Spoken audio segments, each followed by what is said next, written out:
What is up, everybody? How is everybody doing tonight? It is JT Best Ball here with your nightcap. We have a very, very special guest tonight. The man doesn't really need introductions. I had to write a note card out. He's made so many finals, 16 best ball final appearances just last year, I believe it is. Fourth in the big board, three Superflex finals alone. You guys know who he is, Mr. Steve himself. We're going to hit the new intro. So, you guys know I've been telling y'all I want to draft as many Ravens as I can. So, I don't know how long I'm going to go for it, but this is kind of my ode to the Ravens. But the only thing in life that has meaning are the things you gotta work for, believe me. I think Lamar and that offense is going to be on a mission this year. What is Got something to say, yeah. I work hard each and every day. I get lost in the words I say. I don't push pause, no, I push play. I won't stop till I make a change. I withdraw on the things I make. I turn flaws into flawless traits.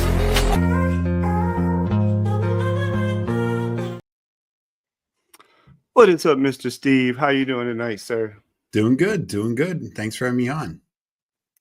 All right. I know sometimes those 30-second, we're going to do a 30-second BBM if anybody wants to hop in it with us. If we have to, we can go to a 20-second one. Hopefully it'll fill. We can talk for a little bit. Oh, nice. 2 spots. If you want in, get in while you can. Yeah. So, no, like you said, the 30 seconds do take a little longer to fill, but they are much better for streaming for sure. And especially like if we can do like a 20-second one on the Superflex or whatever, because those are nice to just kind of fly through, especially for your second draft. But with the BBM, we want to really take our time, make sure we're not rushed on a pick or anything like that. Exactly. So, are you a BBM maxer then? I guess probably. No, so far I've not maxed the BBM. I even with the success I had overall last year, I don't know if I will. I have done well the last 2 years. 2 years ago, I did 40 BBM teams, and I advanced 25% of them, so 10 of them, and 3 of those were in the top 10,000. Because that year was the other year where they did the regular season prize, and then last year I did 57 or 59, 50, I think 57, and I advanced 18. So that was like a 31% advance rate. But I just haven't had the success to get anything through to the finals. And yes, if I have more shots on goal, maybe I would. But it is a hard contest. I'm going to do more this year, but I don't know if I'll max. And especially with Underdog releasing all these other contests, Eliminator, Sprint, Marathon, etc. Like, I kind of think my ROI is better in those. I definitely think it's better in the smaller field stuff. So, I want to do all those. If I end up still having enough in the bankroll to max BBM, I'll get there. I just don't know. I may not make that decision till August. Yeah, hey, I hear you. I was just saying on stream the other night, like, I don't know if I'll do any BBMs other than the ones I do with people on stream, just because kind of like you, especially being a guy that played on DraftKings pretty much only the last few years, only other than I did a few slow drafts in certain tournaments last year on Underdog, but for the most part, it was all over on DraftKings. And coming over here now, there's like so many other tournaments that are just like better structures, and the Eliminator, I think that's going to be a blast or whatever. So yeah, I'm kind of the same way. I probably won't have a lot. I do want to get some more of the sprints in. I kind of like that whole idea of, you just make the playoffs and then it's a 3-week race essentially from everybody that made the playoffs. I did the little 7 thing or whatever. Yeah. No, I agree. Like, similar type thing. If I were to have the same kind of advance rate and doing sprints, like, last year, even if the same number of teams, I had 18, I think it was 18 BBM teams in the playoffs. Well, if I have 18 shots in the sprint, I feel much better about getting one of those into the top 100, top 150, something like that.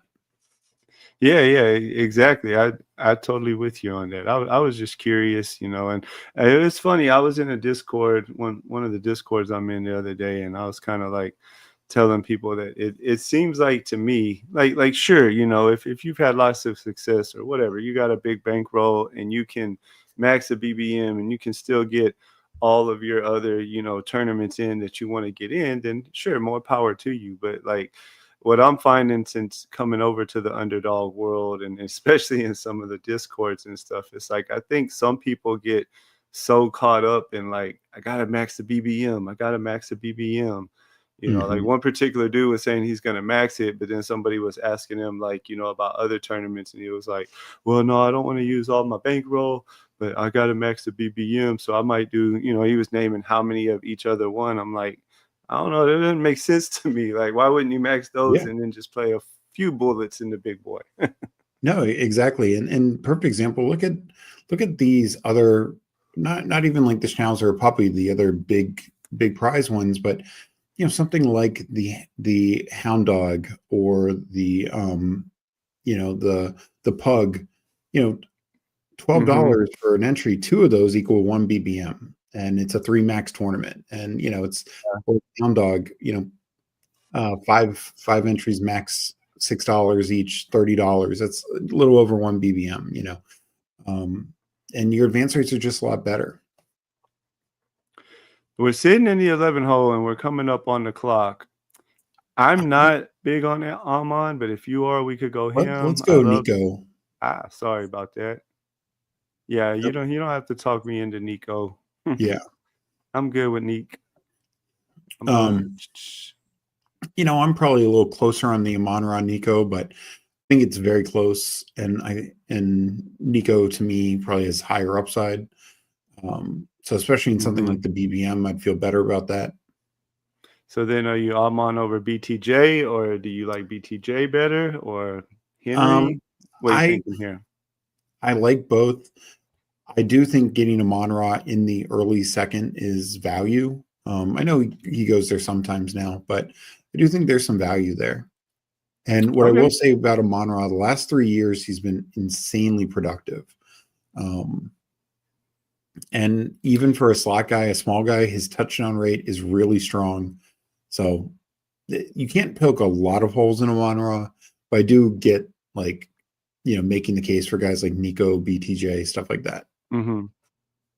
Well, and so I keep going back and forth, and that's why I do want some more Amon. You saw I was at like 3%, so I'm not like Mhm. a total fade on him, but it's like part of me, part of me is a little down in general on Detroit this year, just because they lost so much. Right, the offensive coordinator, defensive coordinator, the center, the guard went to Tennessee. They Mhm. lost a lot, and so like I'm out on Montgomery. I don't really want to draft Montgomery. I think of all the people, it kind of hurts him the most, just losing that much of the up the middle offensive line. But then with Amon, I'm like, well, it could hurt him, but then again, could it also even benefit him more? Because if Golf is starting to feel, kind of pressured, maybe he's not wanting to hold the ball as much. Well, Amon's always going to be normally his first look, and he Yeah. runs the little short intermediate routes. Yeah. I look at the Lions last year. They were, first in scoring. They've been top five each of the last 3 years. And I just think that even if they don't finish there, they're still probably a top 10 team. And, they did lose a lot of their coaching staff. They lost two offensive linemen, but they did replace one of them. So I think the offensive line can still be a strength. It just might not be as good. Um, Hmm.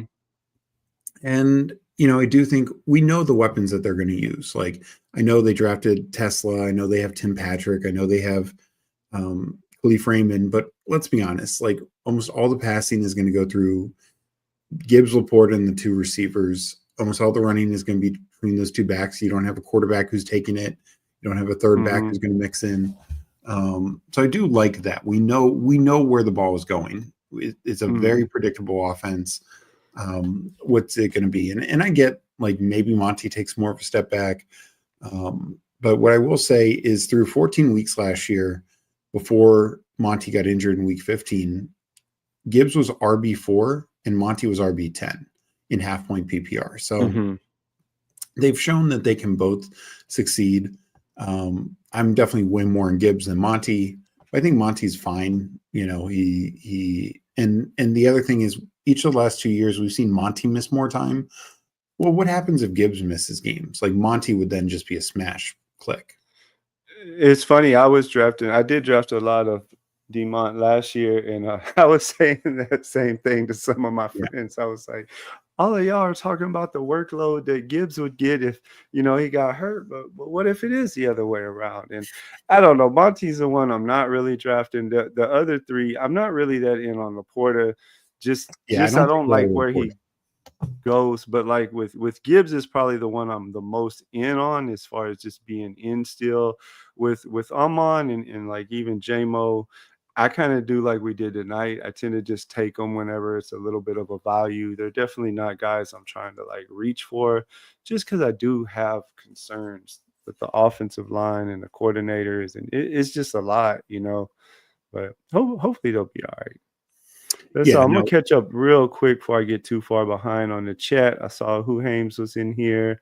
Hartman's actually in the draft. I haven't shouted yeah, you out yet, Hartman, but I saw your name in there. Hey, Steven, glad you could join us, my man. Yeah, I'm not quite that old, but I'm I'm up there. I'm not one of the young bucks, that's for sure. Appreciate the like and subscribe. Who Hames is in here. Fantasy Dog, he's becoming a loyal supporter. Fantasy Dog's in my draft almost every night, along with you, Steve. You pop in my yeah. draft a lot too, and I appreciate it. Your sister's in here. I caught a little bit of y'all stuff earlier, but I was kind of busy with dinner and stuff. I have Yeah. to go back and watch it. Mark's in here. Mark's actually a good friend. I've known him for about 25 years or so.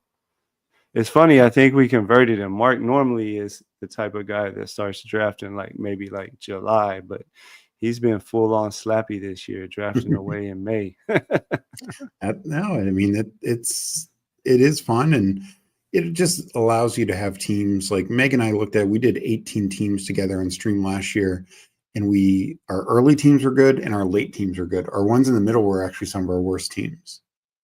Mm-hmm. Okay. The middle is, and I hear that a lot, like of all the bigger streamers or whatever, Liam is probably the one I listen to the most. And I always hear him talk about, he seems like he has success either drafting really early or really late. What are you thinking right here? There's Kyron on the board. We could go down to some of the receivers. How do you feel about doing like Josh Allen, like for an elite? I'm okay with Allen. Yeah. Lamar's already off the board. I myself, clearly, you've been Yeah. watching my streams the last few nights. But no, I got 3% Allen. I could definitely use a little more Allen in my life. We can do that. I do think, elite quarterback, these guys are elite and drafted this high for a reason. They're one of the safest point projections you can make. Nobody else really fell there that I love. So to me, when that happens, I'm taking an elite quarterback. Somebody went for Kenneth Walker that early. That is early. The 12 hole. We're back on the clock. There's either for me, it'd either be like Kyron or one of the top receivers on the I'd probably board. go Mike Evans. I like Mike Evans a lot. People every year get worried about the age, and every year he just outperforms his ADP. And with him going late third, he can easily do it again.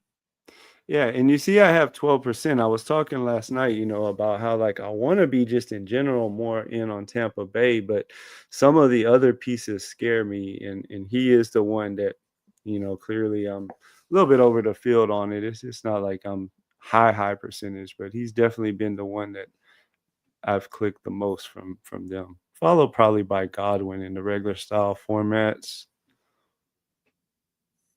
Yeah, no, and I'm in on pretty much all the starters for the Bucks.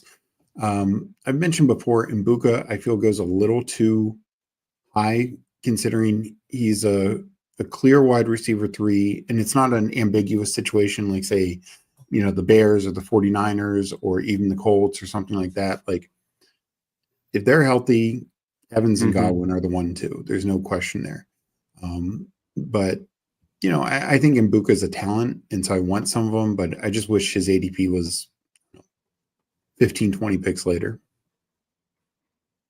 Yeah, yeah. That's probably one of the reasons why I don't get there either. And so just out of curiosity, he's clearly way past on here, but are you in on Bucky this year in the second round where he normally goes? I am. I'm typically taking like Taylor above him for sure. Um, him and Jacobs are basically a toss up for me. I probably have a lean towards Jacobs, but I like Bucky. I think even with the coaching change, Liam Cohen being gone, I think Bucky, we saw what he can do. And while I think Rashard White will still have a role, like early on in the year, Rashard White was the number one. So if we're talking potentially 17 games of Bucky as the number one, it's very interesting. Mm-hmm. So yeah, and this is an atypical build for me. Usually I take at least one running back in the first like 4 rounds. But sometimes, yeah, at the back of the draft, it just doesn't fall to you that way. Well, and there's good, you can the fourth and fifth round, if we really wanted to double tap running back, Yeah. we should be able to get us some walkers normally there. Of course, that 12 hole, that was very just kind of out of nowhere. He took London and Bowers, which seems normal, and then grabbed Jaden, and then went Kenneth Walker at the end of Yeah, the I mean, fourth. it's slightly high in the first three, and then kind of a 2 round reach for Walker. Yeah, he easily could have probably got him there still easily. Yeah, yeah, no, I would definitely think so. So, no, I mean, typically, and I know everyone has their own definition of like zero RB, and um, yeah, what I believe, as long as you're still getting some starters, waiting on running back can work pretty well. I think it's when I know Who Heems and Emo Cowboy were talking about this earlier in their stream because they did a zero RB build, but they found the right types of guys to make it fit and make it work. And you know, I think that's the way you do it. And I think people get too caught up in the label of like, oh, I'm just going to wait on running back to round 6, 7, whatever, and that's a zero RB team, and that's fine. But if you're taking the wrong kind of running backs, you're just kind of dead in the water. Yeah, if you got a team full of guys that you gotta wait for or hope that you get Yep. an injury or Yeah. something like that, yeah, no, I'm with you, um, and I find myself more into running backs this year. So I think I talked about it on one of my streams before, like, one of my biggest flaws last year was 2 years ago, the first year that I played a whole lot of volume on DraftKings. I did a good amount of like, zero hero RB type stuff, but a lot of them were constructed well where even if it was Mhm. zero RB like you were talking about, I still had production. Um but then I mixed it up some too. Well, the team that I made it all the way to the finals with there, it was actually a zero RB team. So then, like, I talked myself kind of without thinking about it. I ended up going like extremely heavy. We're on the clock again. I'll I finish the like I like conversation. Mixon here a lot. I don't, I'm not too worried about the Chubb signing. I think Mixon you saw last year, even missing like 3 games, he had 10, 11 touchdowns, whatever it was. Mm-hmm. You know, I think the Texans team got a new offense coordinator, new offense line coach. I think they're going to be better, and so I think he can be very fine. No, I agree, and knowing them as well as I do, well, we're back on the clock. I'm not in on Harvey. If you are in on Harvey, we Yeah, can we take can him we can here, wait or on we we can. can wait on that. How do you feel about Dunze?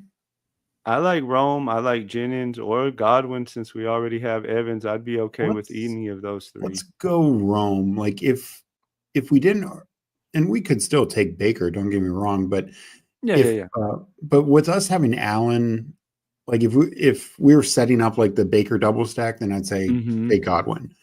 But with us having Allen, like Baker's like a luxury pick in my eyes, a Yeah, very yeah, good yeah. luxury pick. But so we don't need to like force the double stack. Is the way I look at it. Hmm. When you have Allen or Lamar, because I know part of the, I guess you could call it a meta or whatever, but a lot of people this year, it seems like more than in the past, are trying to put 3 QBs even with the Mhm. elites this year, whereas in the past it was always kind of, well, you got your elite, you just put one other guy with them. That's still how I am generally, at least if I'm drafting by myself. If I have Allen or Lamar, it's almost always just going to be a 2 quarterback team. Curious your thoughts on that. So I've always been kind of a 3 quarterback drafter, Okay. for 2 reasons, especially when we talk about these like more lotto type um, teams, like BBM, like puppies, like the Schnauzer. Yes, the 12 spot is very much getting his guys. Um, but the way I look at it is it helps you in 2 ways. Like even when you have an elite, we took Allen, Lamar is an elite. We know Jalen Hurts is an elite. We know Daniels was an elite last year. And we also know you have guys like Burrow, Baker, Dak 2 years ago. These guys who maybe don't have the same rushing ability, but they just go off passing and they're putting up similar points. So only 2 of us are advancing. If those quarterbacks are spread out, say top 6 quarterbacks are spread out, we need to beat 4 other teams. And so having 2 backup quarterbacks can help in that regard, ensuring that we have one of the better quarterback scores. The other part of it is twofold. One, in the playoffs, in these bigger playoff pods, it's not always Josh Allen being the perfect example. Last year, week 15, you needed Josh Allen. He had 50 some points. He was QB1. Him and Goff were, very separated from the rest of the pack. Week 16, he only had like 12 or 13 fantasy points. So you needed another quarterback to fill in. And if you only have one, you might, just not have much there to do it. But if you had 2, maybe you have a guy who puts up a 20 some point game and advances you again. Hmm. And Jalen Hurts is another one. Famously, he's been injured or missed at least one of the playoff games every single year. So, those kind of things happen. And then when you get to the finals, especially in these bigger contests, it's 500 some people. Like Hmm. last year, it was, Burrow had the most fantasy points. But you could obviously be very viable with May and all that. Lamar had 29 fantasy points. I know I had him in a couple of my finals teams, and that was the Christmas Day game, and yet he ended up as like the 5th QB. So if you had taken Lamar, Baker's going to be your quarterback. Hmm. That's very interesting, and I guess because I don't plan on doing a ton of BBMs, I haven't thought about it through a specific BBM, you know. I think, like, especially in a lot of the 1 out of 10 tournaments, I think I would definitely still just me be more likely to stick with the 2 QBs when I have Lamar or Allen. Now, if it's not, one of the true elites there at the top, then Yeah. yes, I do generally go 3 QBs also. But I really like your points, especially as it, pertains to BBM, where those 15 and 16 weeks are even tougher than your Mhm. average tournament or whatever. So that definitely makes a lot of sense. Yeah, and the other thing, like I'm probably like 70 to 80% theory QB in any tournament. But don't get me wrong, I understand your point. Like I feel like I need it the less with these other elites.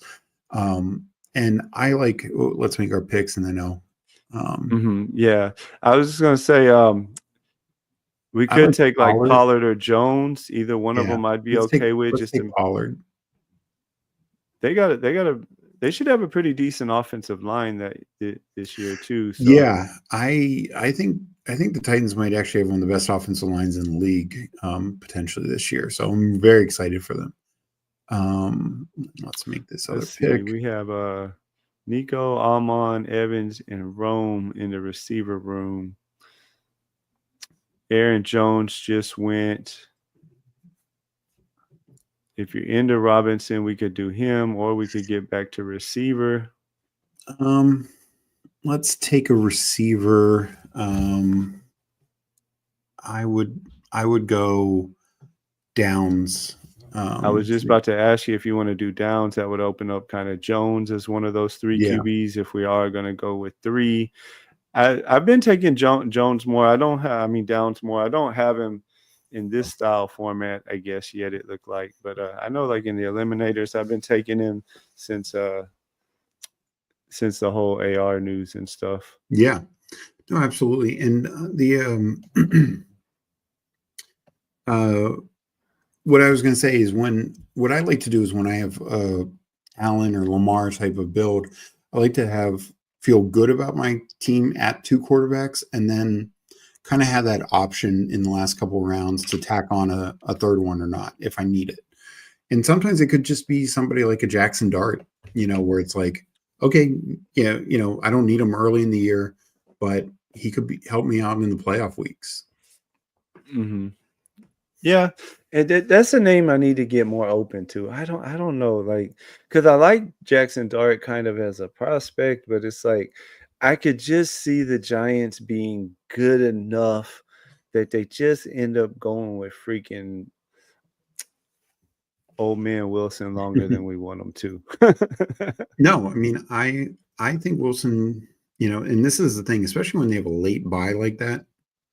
Sometimes teams don't make the switch in this situation until after the buy. Mm-hmm. And by then they would know kind of like, are they fully out, et cetera. Mm-hmm. And so, no, I think Wilson could have a longer leash than people expect. And I think the other thing that people need to realize is, yes, it's Daboll coaching for his job and all that, but I really think the key to it is Malik Neighbors. Malik Neighbors, I think it was during the Super Bowl, he mentioned, he was like, no, we're getting a veteran. Like, he just said it. Like, like, I think they were talking to him about like, oh, Shador or Cam Ward, and he's like, oh, we need a veteran or something like that.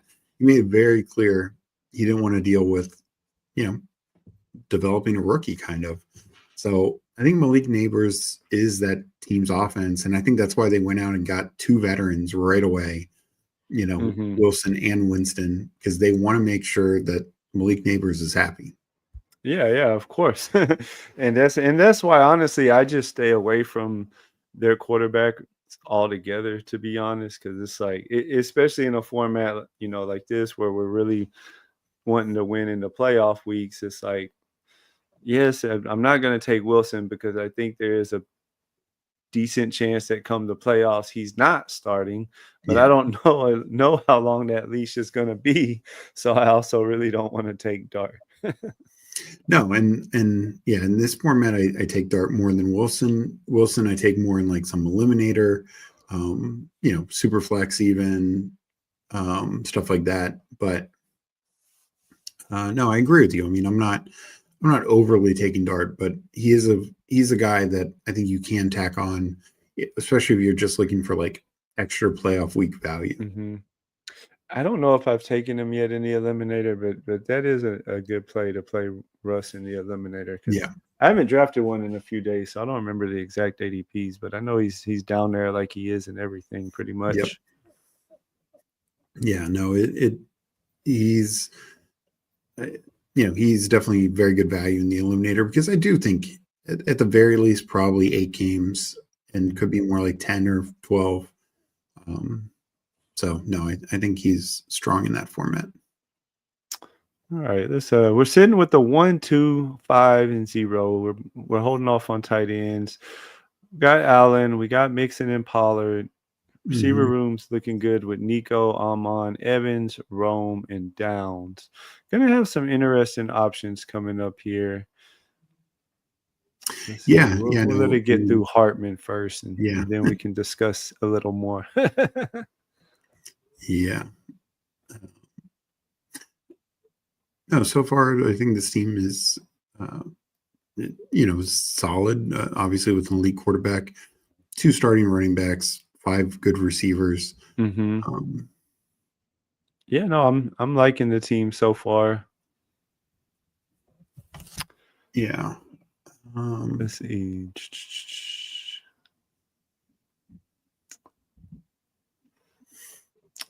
So one of the guys, I clearly Coleman would have been maybe a possibility since we have Allen. I don't know. One thing that might be interesting to do here would be like maybe try to double up Williams and take Burden first and then see if we can get Caleb to come, or do you see something else that's popping out at you? I wouldn't mind taking with one of these picks another running back, whether it's Tracy, Etienne, or Naj, but I think we could take Williams here first.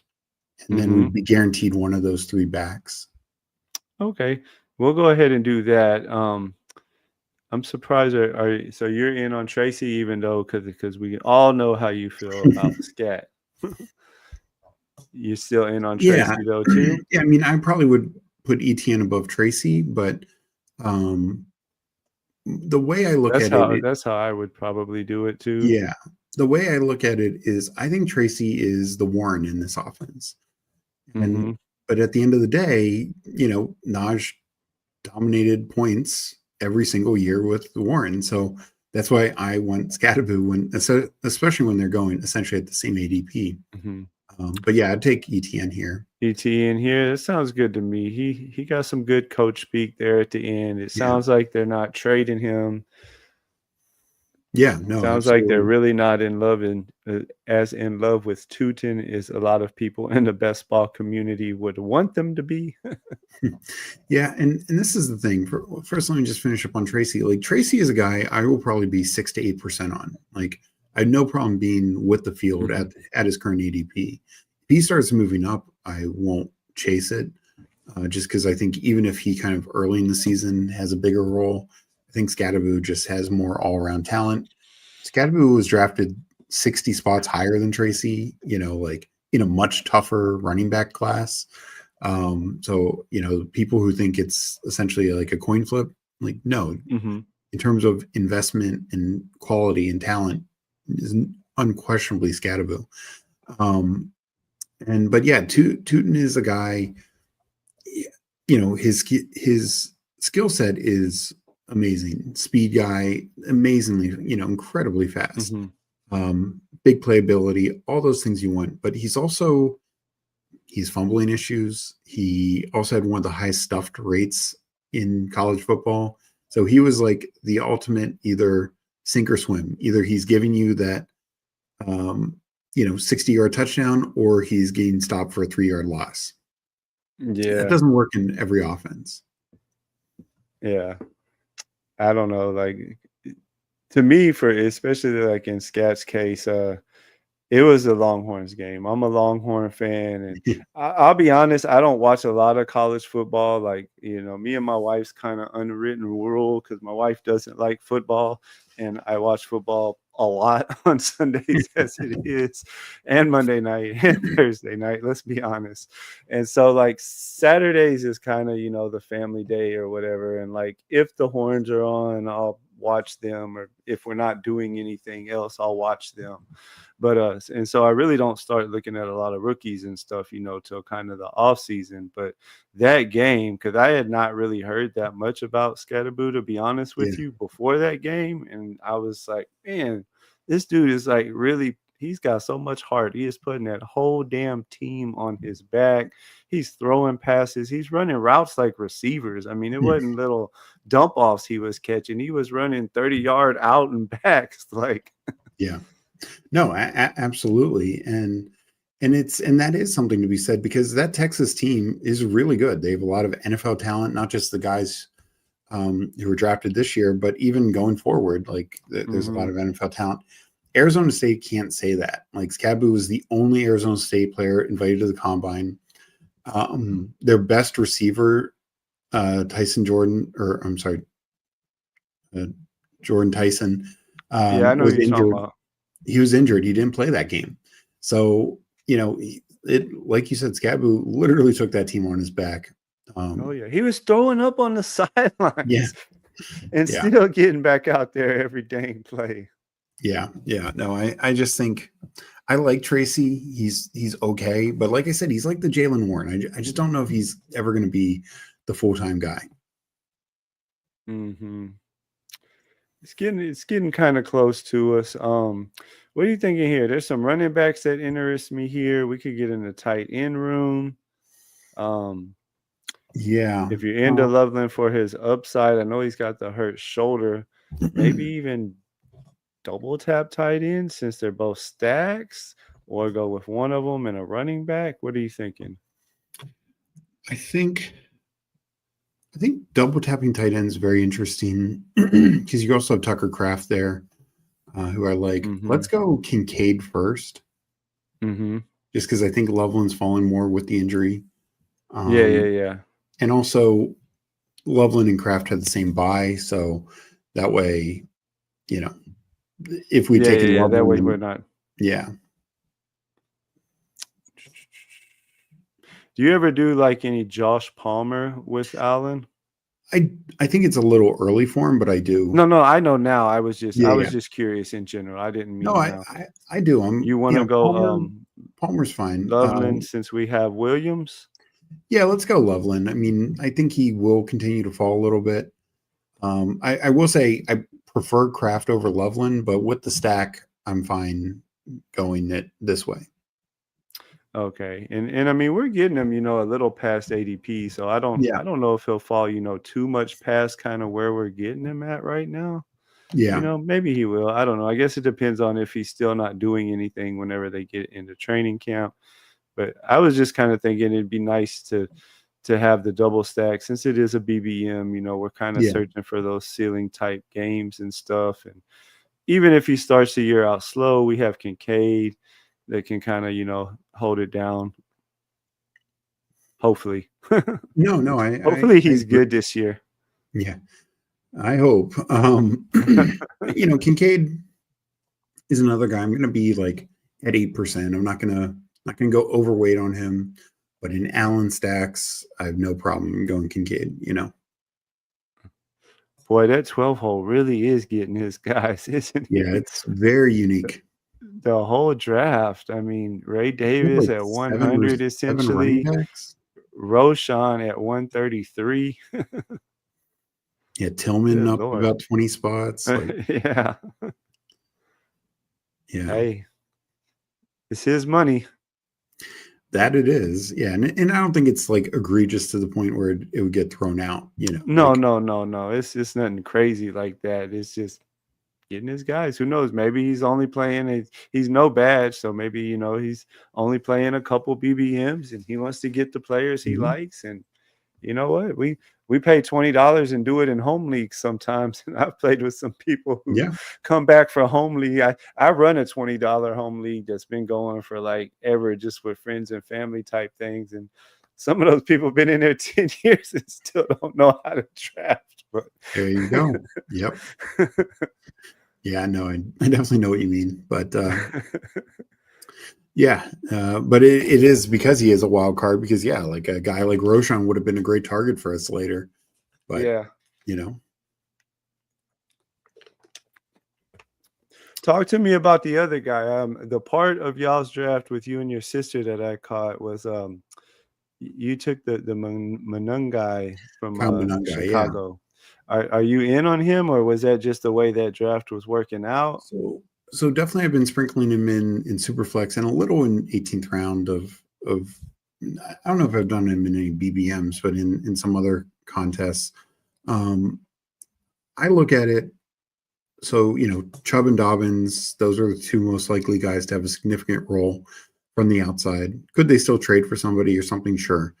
But probably let's make these real picks quick. Yeah, I'm about to say we're on the clock. What position are you thinking? I guess let's go that. You don't really have any. Let's go Eckler. I think Eckler makes a lot of sense. I was going to suggest him. I'm still drafting Eckler. I got like about 22% of Eckler. And then you thinking 3 QBs on this team like you were talking about earlier? If so, I don't know if we'd take one here. Wait for one of the later ones. Yeah. I like Romeo Dubs, Pat Bryant, Thielen. Those are all my guys. Braylon Allen. If we want a 5th running back here. You know what? I know you're really in on Thielen, so I'm going to take him, and then I want you to tell me why I should draft more of him because I haven't been able to get there on him this year.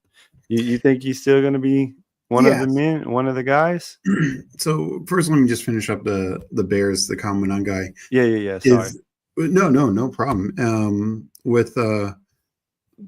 So the top 2 outside backs, Chubb and Dobbins, are off the board now.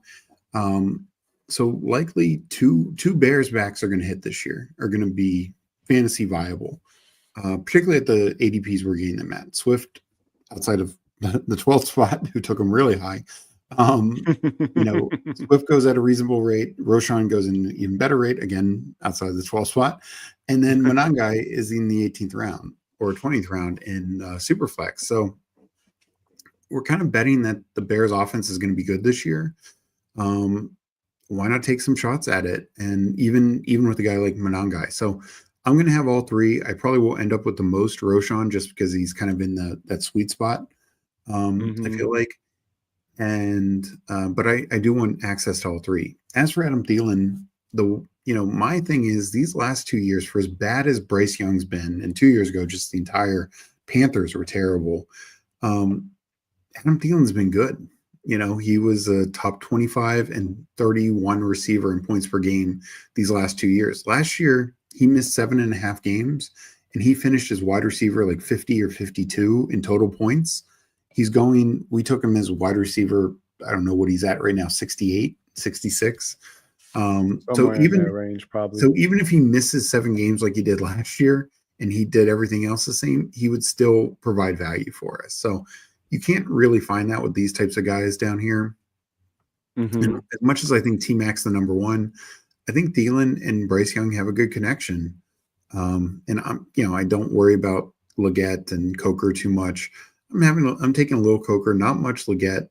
I have a ton of T-Mac, but yeah, I want those two Carolina guys because I do think Bryce Young could take a step up. He was really good his last couple games, and I could just see this offense better in year 2 under Dave Canales. That's interesting, and he's another guy I've been thinking about a lot lately. As far as I probably should be more in on him than the almost out that I am. I draft a lot of Leggett. I don't know. I don't want to give up on the guy. I kind of liked him as a prospect last year. I kind of telling myself this story, at least. Probably he'll end up being wrong, but I'm telling myself this story that, well, they were trying a lot of year to play him, as just a true X, which he's really not. And so, like, with Tet coming there, I think that'll take off a lot of pressure. Tet can be the X. He can just kind of be that other receiver, kind of using his size and his speed to get open and make plays. I feel like they're going to at least give him a chance at the beginning of the year just because it's only his second year in draft capital and stuff. So I don't know. I've kind of talked myself into a Leggett story that I can't get myself off of. And I take a lot of Bryce Young, and it's easy. Yeah. Take Leggett, take Bryce whenever you need a late stack or something. Yeah, I mean, Leggett is definitely athletic, and I just don't know if he'll put it all together. And but no, I mean, I don't. You're right. This is a first rounder from a year ago. There's absolute chances where he succeeds. Let's see. What are we looking at here? If he holds, I was going to say we could go like Dowdle since we just took Thielen. I always like to try to team stack my stuff up as much as I can. I was going to point to I like that. Dowdle was a good pick because we have a few seconds. What was your other idea? No, Gesicki, who was just taken. Okay. As a third tight end, we can look at the tight ends for the next one though. We'll let the clock just kind of go off on Dowdle so we can kind of look. The 12 hole makes his picks pretty quick. Nothing else really. The quarterbacks are getting. Sometimes I'll be messing up on those buttons. I'm still getting used to them. We could go ahead if you don't think he'll make it back and grab Jones here just to have that third quarterback, or we could try to push him back if there's something else you see you like. I kind of like Zach Ertz. I think we have two interesting tight ends, but both have risk. Like both Kincaid dealt with an injury all last year. Loveland is currently dealing with an injury. And Ertz was a top 10 tight end last year.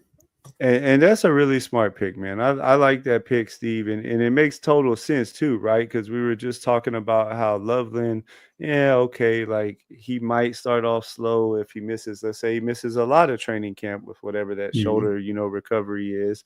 And so then maybe he starts off the year Whereas, Zach Ertz, the one kind of worry everyone, if you're going to have a worry about Zach Ertz, it's not like, is he going to produce early in the year? It's like, will age eventually catch up with him over the course of the season? And if he does, by that time, then Loveland should be up and running. So, yeah, I like that. That's nice.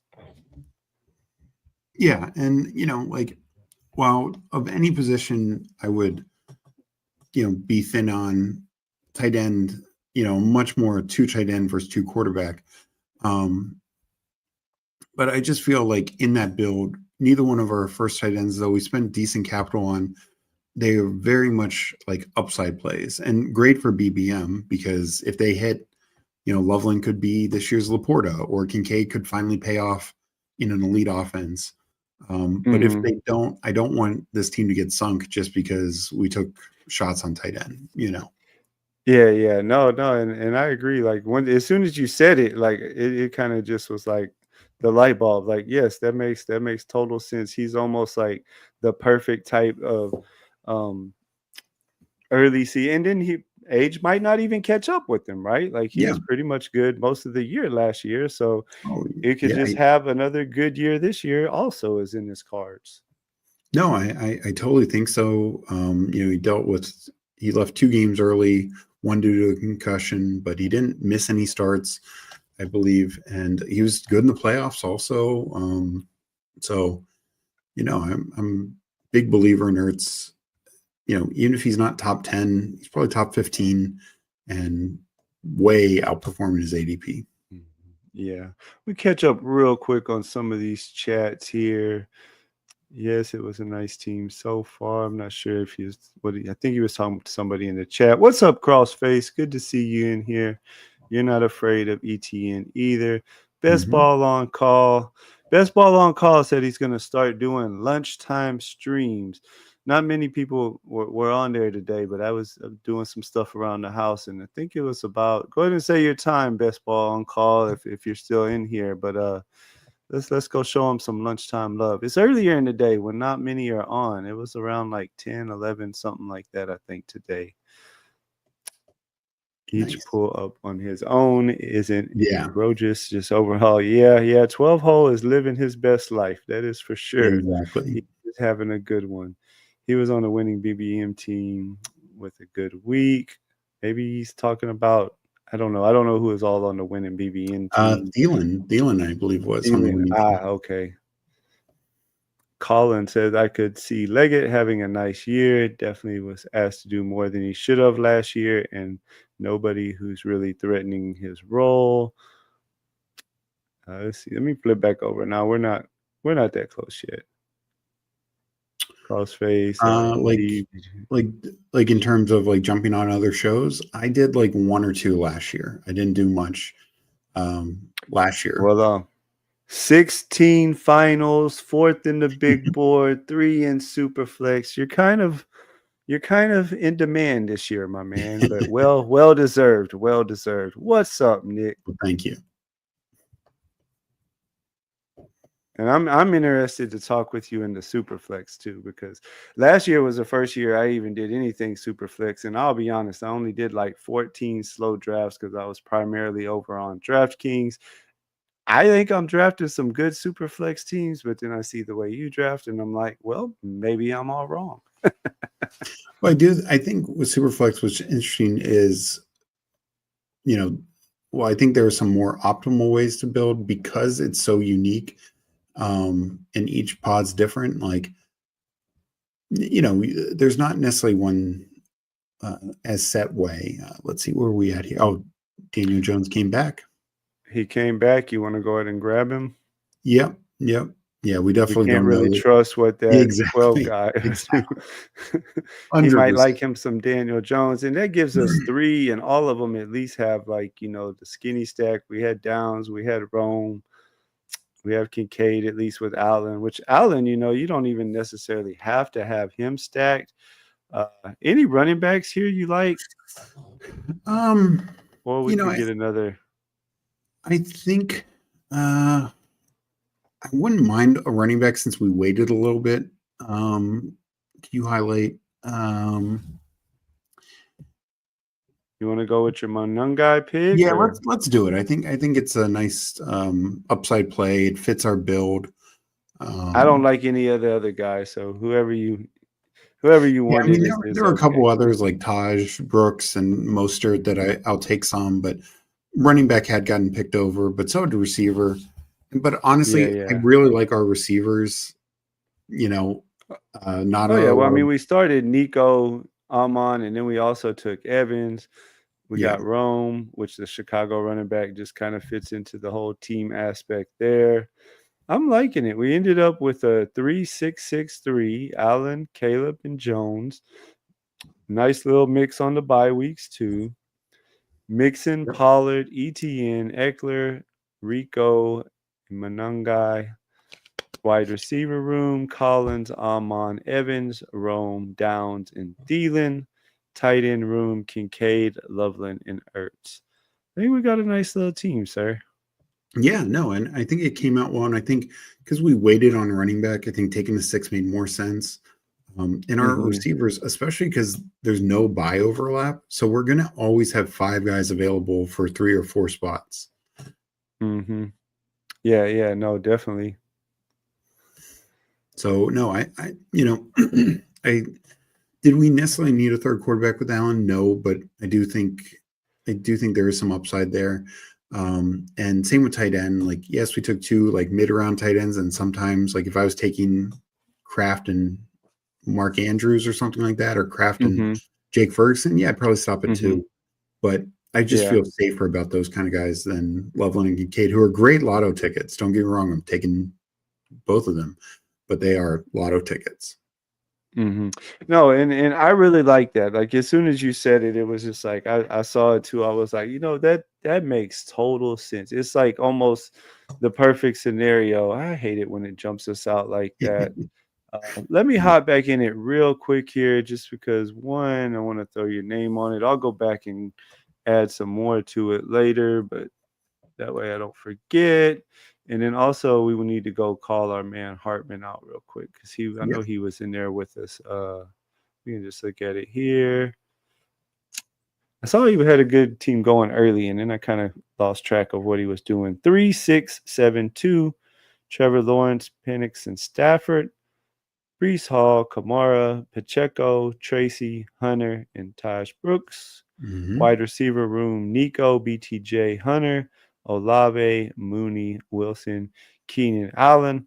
I was actually going to suggest Allen, but he took him 2 picks before us there, and I think it Yeah. was like the 17th round or something like that. Exactly what I Mark, said. Mark Andrews and Tucker Kraft. Just stop at two. uh-huh. So, Yeah, yep. yeah, yeah. I stop at 2 a lot also if I have 2 guys in that range. Yeah. Um, and guys, you're not really worried about either one of those as far as like early season production or Hmm. anything like that. Nice team, Hartman. I Yeah. really like that team a lot. Let's see. Lawrence is doubled up with the big boys, Hunter and Thomas. I like that. He's got Penix with Mooney.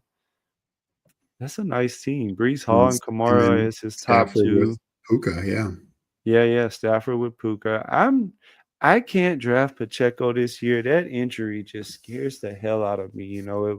Pollard was slow the next year. Mark Andrews started slow last year and then turned it on.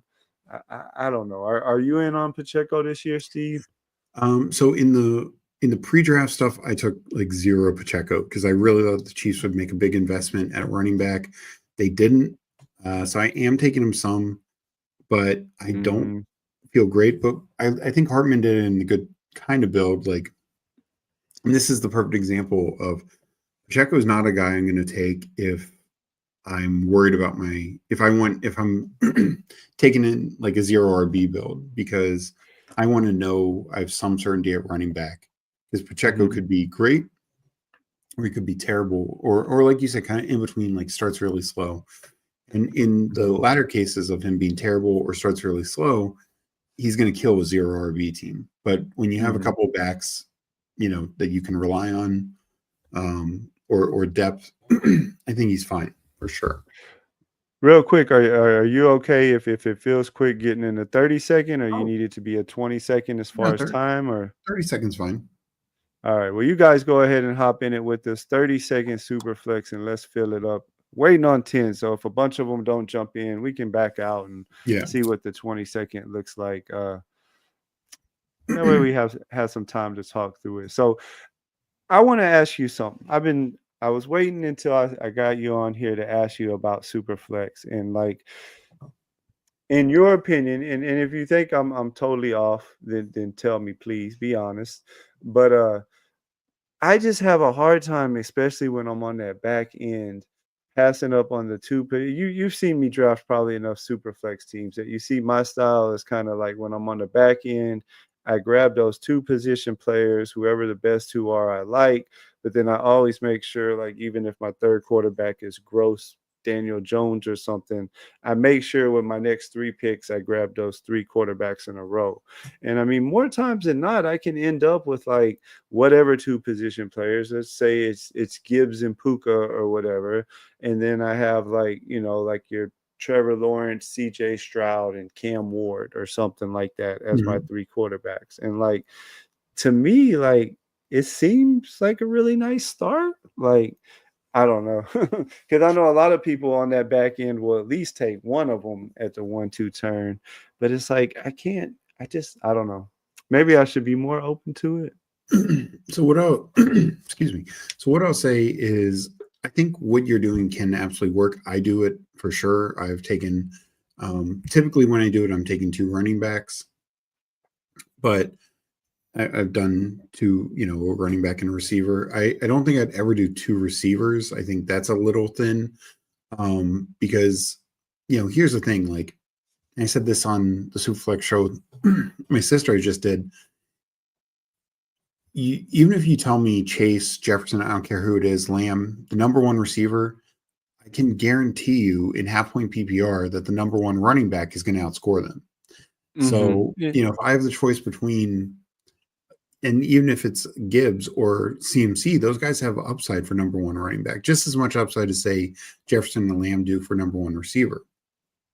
And unlike BBMs where we need to start three receivers, you only need to start two. So, it's just the value lessons. And the point that I've made about the superflex position, you want a quarterback to be in your superflex position basically every week. I used a 15-point threshold, and because I don't care who it was, backup quarterbacks, guys like Mac Jones, Cooper Rush, and these are not great backup quarterbacks. They were routinely putting up 15-plus point games in their starts last year. Aaron Rodgers, in his 17 games, had 11 games of 15 or more points. And, nobody's thinking Aaron Rodgers is like the world's best quarterback anymore. Run for the year, only 11 running backs and 6 receivers topped that 15-point threshold. So that's the way I kind of base it on is, these, if you start two running backs, I think there's value. If it's like Jefferson and a running back, I think there's some value, but I do think there's nothing wrong with doing it that way. But in general, you want more strength at quarterback, both for your quarterback position and your super flex position. Starting with two guys is viable. Again, I do that a decent amount. But then, like you said, your next three picks essentially have to be quarterbacks because you need to catch up. And you probably still need to tack on a fourth, maybe even a fifth super late just to have more depth out there. Because like I said, I do. Yeah. And any backup quarterback, I don't care who it is, if they play, they will be a better option to count for Superflex than any, seventh running back you're taking or eighth receiver you're taking in the 19th, 20th round. So that's the other thing to keep in mind. Granted, we don't know, like Tyrod Taylor, one of my favorite guys to take, is going to start. But at the same token, Justin Fields has never started a full season. Marcus Mariota didn't have a single start last year, but in the 2 games that he played, he had 19 or more fantasy points in both those games. So that's kind of the way I look at it. I did do a breakdown. I just wrote this on our Substack. And of my 29 playoff teams, I did 85 Superflex teams last year, 29 advanced to the playoffs. So there's a 34% advance rate, which is really good. and 3 of those, and that's why I was able to get 3 to the finals. And Mhm. so I went and I looked at what worked last year. And I did go those teams that advanced, I was very quarterback hungry early. Um, Okay. in the first 4 rounds, uh, I don't have the data right in front of me, but it's something like 20 some of those teams had 3 quarterbacks through 4 rounds. Um, and 12 of those teams, I took quarterbacks 1 through 3 in the first 3 rounds. Mhm. And so, uh, again, I'm doing what you just talked about, like taking 2 guys and then taking 3 quarterbacks. But I do think you need to make sure you're finding ways to catch up. And that's why when I do that, I do lean to running backs, because I think you want to win the quarterback position, the super flex position, the running back positions, and the flex position as much as possible. If you do that, you will succeed. You will have a much better advance rate. You'll be a better playoff team. More chances to get to the finals. Mhm. So, it depends on how many super flex drafts you're doing. If you're doing, right now I've done about 100, and I'm obviously not always in the back end of the draft, because Mhm. I think it's different in the front end of the draft. But in the back end of the draft, I'd say I'm doing that kind of build, 25% of the time. Again, I don't know how many teams that is, but that's probably about what I'm doing. Mhm. Um, Sometimes I go 2 quarterbacks, sometimes it's 1 position guy and a quarterback with those first 2 picks. Mhm. Yeah, no, it makes sense, and honestly, I need to be more open to taking them. It's just I guess because I'm still kinda new to Superflex in general, I see, like, Gibbs and Baker, and I'm like, I can't do it. I can't take Baker over Gibbs. I definitely doing, like, so I know that you're kinda in on Sam Darnold. We were kinda joking about that last night, and I was joking with it on the thumbnail or whatever. Mhm. But, like, if I'm right, I'll say this, if I'm right about Milroe taking over, like, midway or even if he does late in the year, then I think I will have some nice teams that I built on that back end, because one thing that I like to do is with those 3 quarterbacks, I try my best to not overlap the bye weeks, to where at least, Mhm. like, okay, my 3 core starting quarterbacks aren't the best starting quarterbacks, but at least I played the bye weeks right, where Yeah. every week I'll at least have 2 of them. And then Milroe is a guy on those teams that I do try to target once it gets closer to him, thinking, all right, if I could just be in the hunt when he takes over, now that's another quarterback with a lot of rushing upside that's added to the mix.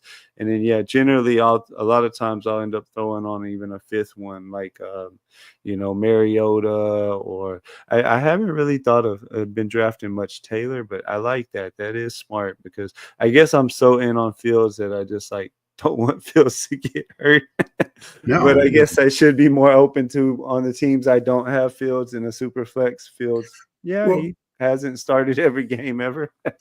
well, and the other thing is, sometimes even when I like my starting 3 quarterbacks, especially if it's a backup who I think can make a lot of sense, like Taylor, like Mariota, like Malik Willis, definitely a handful of others. I mean, you can make a Mac Jones case, you can make a few other cases, um, but taking the backup in the 19th, 20th round, and just ensuring that you have that quarterback room can go a long way also, because, Mhm.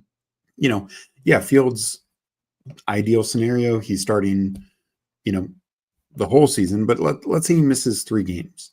Then you Mhm. still have the Jets quarterback room the entire year if you take Fields and Taylor in the 19th, 20th round.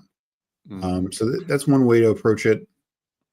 And just to your point, like, I understand, like, you're passing up the Chases, the Jeffersons, the Gibbs, and again, I'm taking some of them, particularly from the running backs. But Meg and I, we did 2 drafts earlier. The first, we were the 3rd pick. The second, we were the 7th or 8th pick. And the first draft, we took, we got Genty to come back to us. We took Jane Daniels. Genty came back to us, then took 2 more quarterbacks, and then took Lad McConkey with our 5th pick. So the way I look at that is, even though we took 3 quarterbacks in the first 5 rounds, we still got Genty, who essentially is a turn pick, and Lad McConkey, who's what That's goes nice. 18th overall. Mm-hmm. And we still felt very good about our room. In the second draft is a little different, but I'm trying to remember exactly. We took, I want to say Gibbs in the first round. I can't remember off the top of my head, but we just a little stronger running back room and Devontae Adams, and still, like end of the day, we still really liked our running backs, still liked our receivers. That time we only took 3 early quarterbacks, so it's slightly different, but we were more on the back end. Yeah. Real quick, you guys go ahead. We need 5 more people. Jump in this 30-second super flex so we don't have to back out and go to the 20-second. There's a few people in here watching. Y'all go ahead and do one more draft tonight. Let me catch up a little bit on chat real quick, and then we can decide if we want to get out if no one else jumps in. I'm going to try and tweet it to see if people There jump. you go. There you go. You tweet it out. I'll catch up on the chat with us. Best ball on call is usually going to be around 11, or 12 o'clock Eastern, but it'll vary. He puts on a pretty nice show. He's got a lot of cool background looking stuff. I enjoyed listening to him today. Very nervous about Leggett this year. I'm nervous about him, but I still draft him. Nick, I didn't shout out earlier either. Nick, y'all know streams too. I don't think he really has a set time, but he's got some good content whenever he's on. 16 finals is wild. Yes, I do agree. Ty Johnson, I'm not really into Ty Johnson, even on an Allen team. I'd rather take Ray Davis. I know Yeah. Ty Johnson you can get for free at the end though, so maybe it would have been an option. Who Hames was out. We missed that. Collins is going to dominate. If Collins ever stays healthy for an entire season, Exactly. yeah, it could be a nasty season. But he every year he has that dang hamstring that pops up and keeps him out for 4 or 5 weeks because they want to be extra, careful with it or whatnot. Good draft. Enjoy talking to y'all and analysts of the picks. See y'all later. Week 8 will be great. Tucker Kraft is his highest drafted tight end. I'm surprised how many running backs in that range pre-draft avoided the draft. Fantasy Dogs in the Superflex with us. We need 3 more now, so it should fill up here pretty quick. Someone else, if you're not in it, go ahead and jump in it. Let's get it done, especially this draft. Hartman. Who was the Giants QB that went ballistic Drew last Lock. year during the playoffs? Yes, Drew Lock. Yeah, and that's to that point in Superflex, in the puppy finals, the guy who finished in second place, his quarterback, he had Lamar, but Drew Lock actually counted in his quarterback position, and Lamar was a Superflex because Lamar only had 29 points and Drew Lock had like 34, 35. Let me ask you kind of random question too. Are you in the Discords at all? I always try to ask my guests and just people I talk with because I'm new to Discord this year. Yeah. I was never really in any last year, so trying to see who everyone goes with. Yeah, I am. We have a sub channel in Pat's Founders Discord. I need to get in more, to be honest. I am in Twitter, on Twitter a lot, obviously on YouTube a lot. I do need to get more on Discord for sure. Yeah, it's just it's hard for me. I would like to be more in on it, but then it's like everyone has one now, so it's like whose do I even get in? And I'm like you, when I do grab my phone, I'm normally on Twitter looking at something or tweeting about something or replying to something, and then I'm pretty busy as it is. There we go. We finally got it filled. I'll finish up on these really quick. We'll fly through if there's anything that jumps out. Crosshair says he likes May and Young, both 14. We doing Superflex, Mark. I don't know if you got in it. We'll see in a minute. Yeah, he But you looks like feel he's in believing in the Fields' talks. upside. I feel like at this point, I've given up on slowing down on him and really taking a big step as a passer. I don't know if he'll take a big step on a passer, Colin, but I am definitely in on Fields this year because I think it'll be back to like the Chicago days as far as Yeah, he's got job security. It would have to get really ugly for him to lose that job. We have a lot of friendly faces. Hartman is in here. Fantasy Dog is in here. Dirty Pete is in nice. here. Mark's in here. All kind of friends and family in this one. It should be fun. All right, Steve. I'm on that back end. I'm gonna let you walk us through the first 5 rounds at least on this one. That way I can see how I probably should be more open to drafting. No worries. And to answer 'Cause I the I agree, I agree that and I say that, like, I like my teams, but it's and I don't have as many as you. I have maybe, like, 25 or 27, Mhm, somewhere in that range done, and so it's like I'm getting to the point where, like, I'll depending on how long it's open or if they do another super flex, I'll be getting in that one, and it's so, like, I don't want all my back end teams to look the exact same, so I probably exactly. should be more open to mixing it up a little more and taking some other quarterbacks at least with the 1-2. Yeah, and to answer Colin's question, I'm not really expecting Fields to get better as a passer, but absolutely am in on him fantasy wise just because his rushing ability is so strong.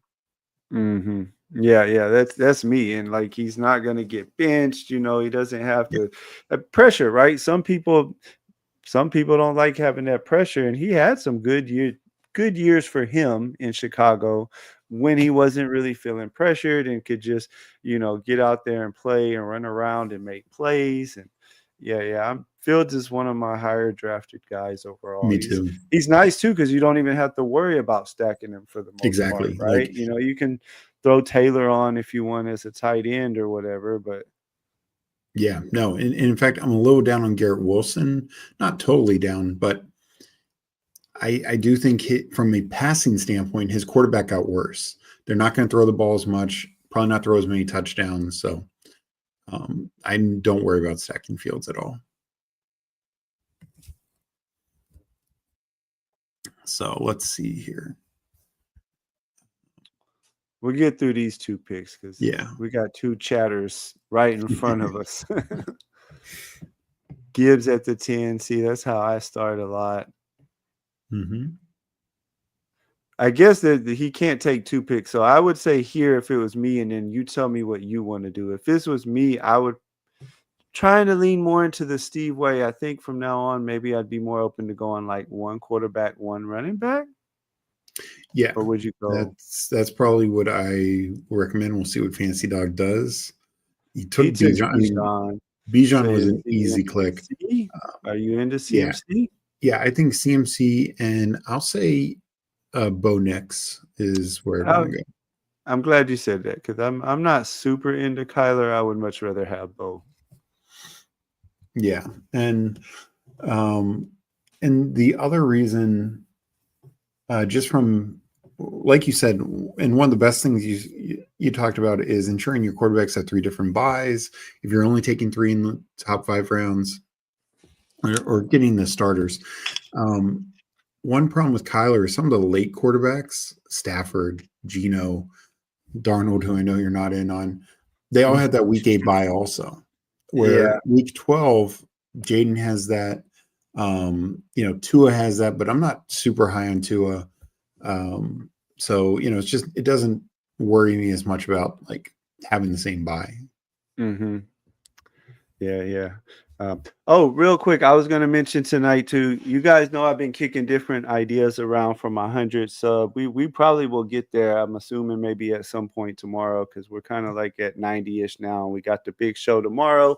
Nobody who's not a streamer seems to want to get on camera or at least have reached out to me. So I'm going to do it a little different way. All of you guys that's watching, it doesn't matter if you're a streamer or not. Send me a DM, or if you would rather, when this video is done being live, go into the post live stream and leave a comment.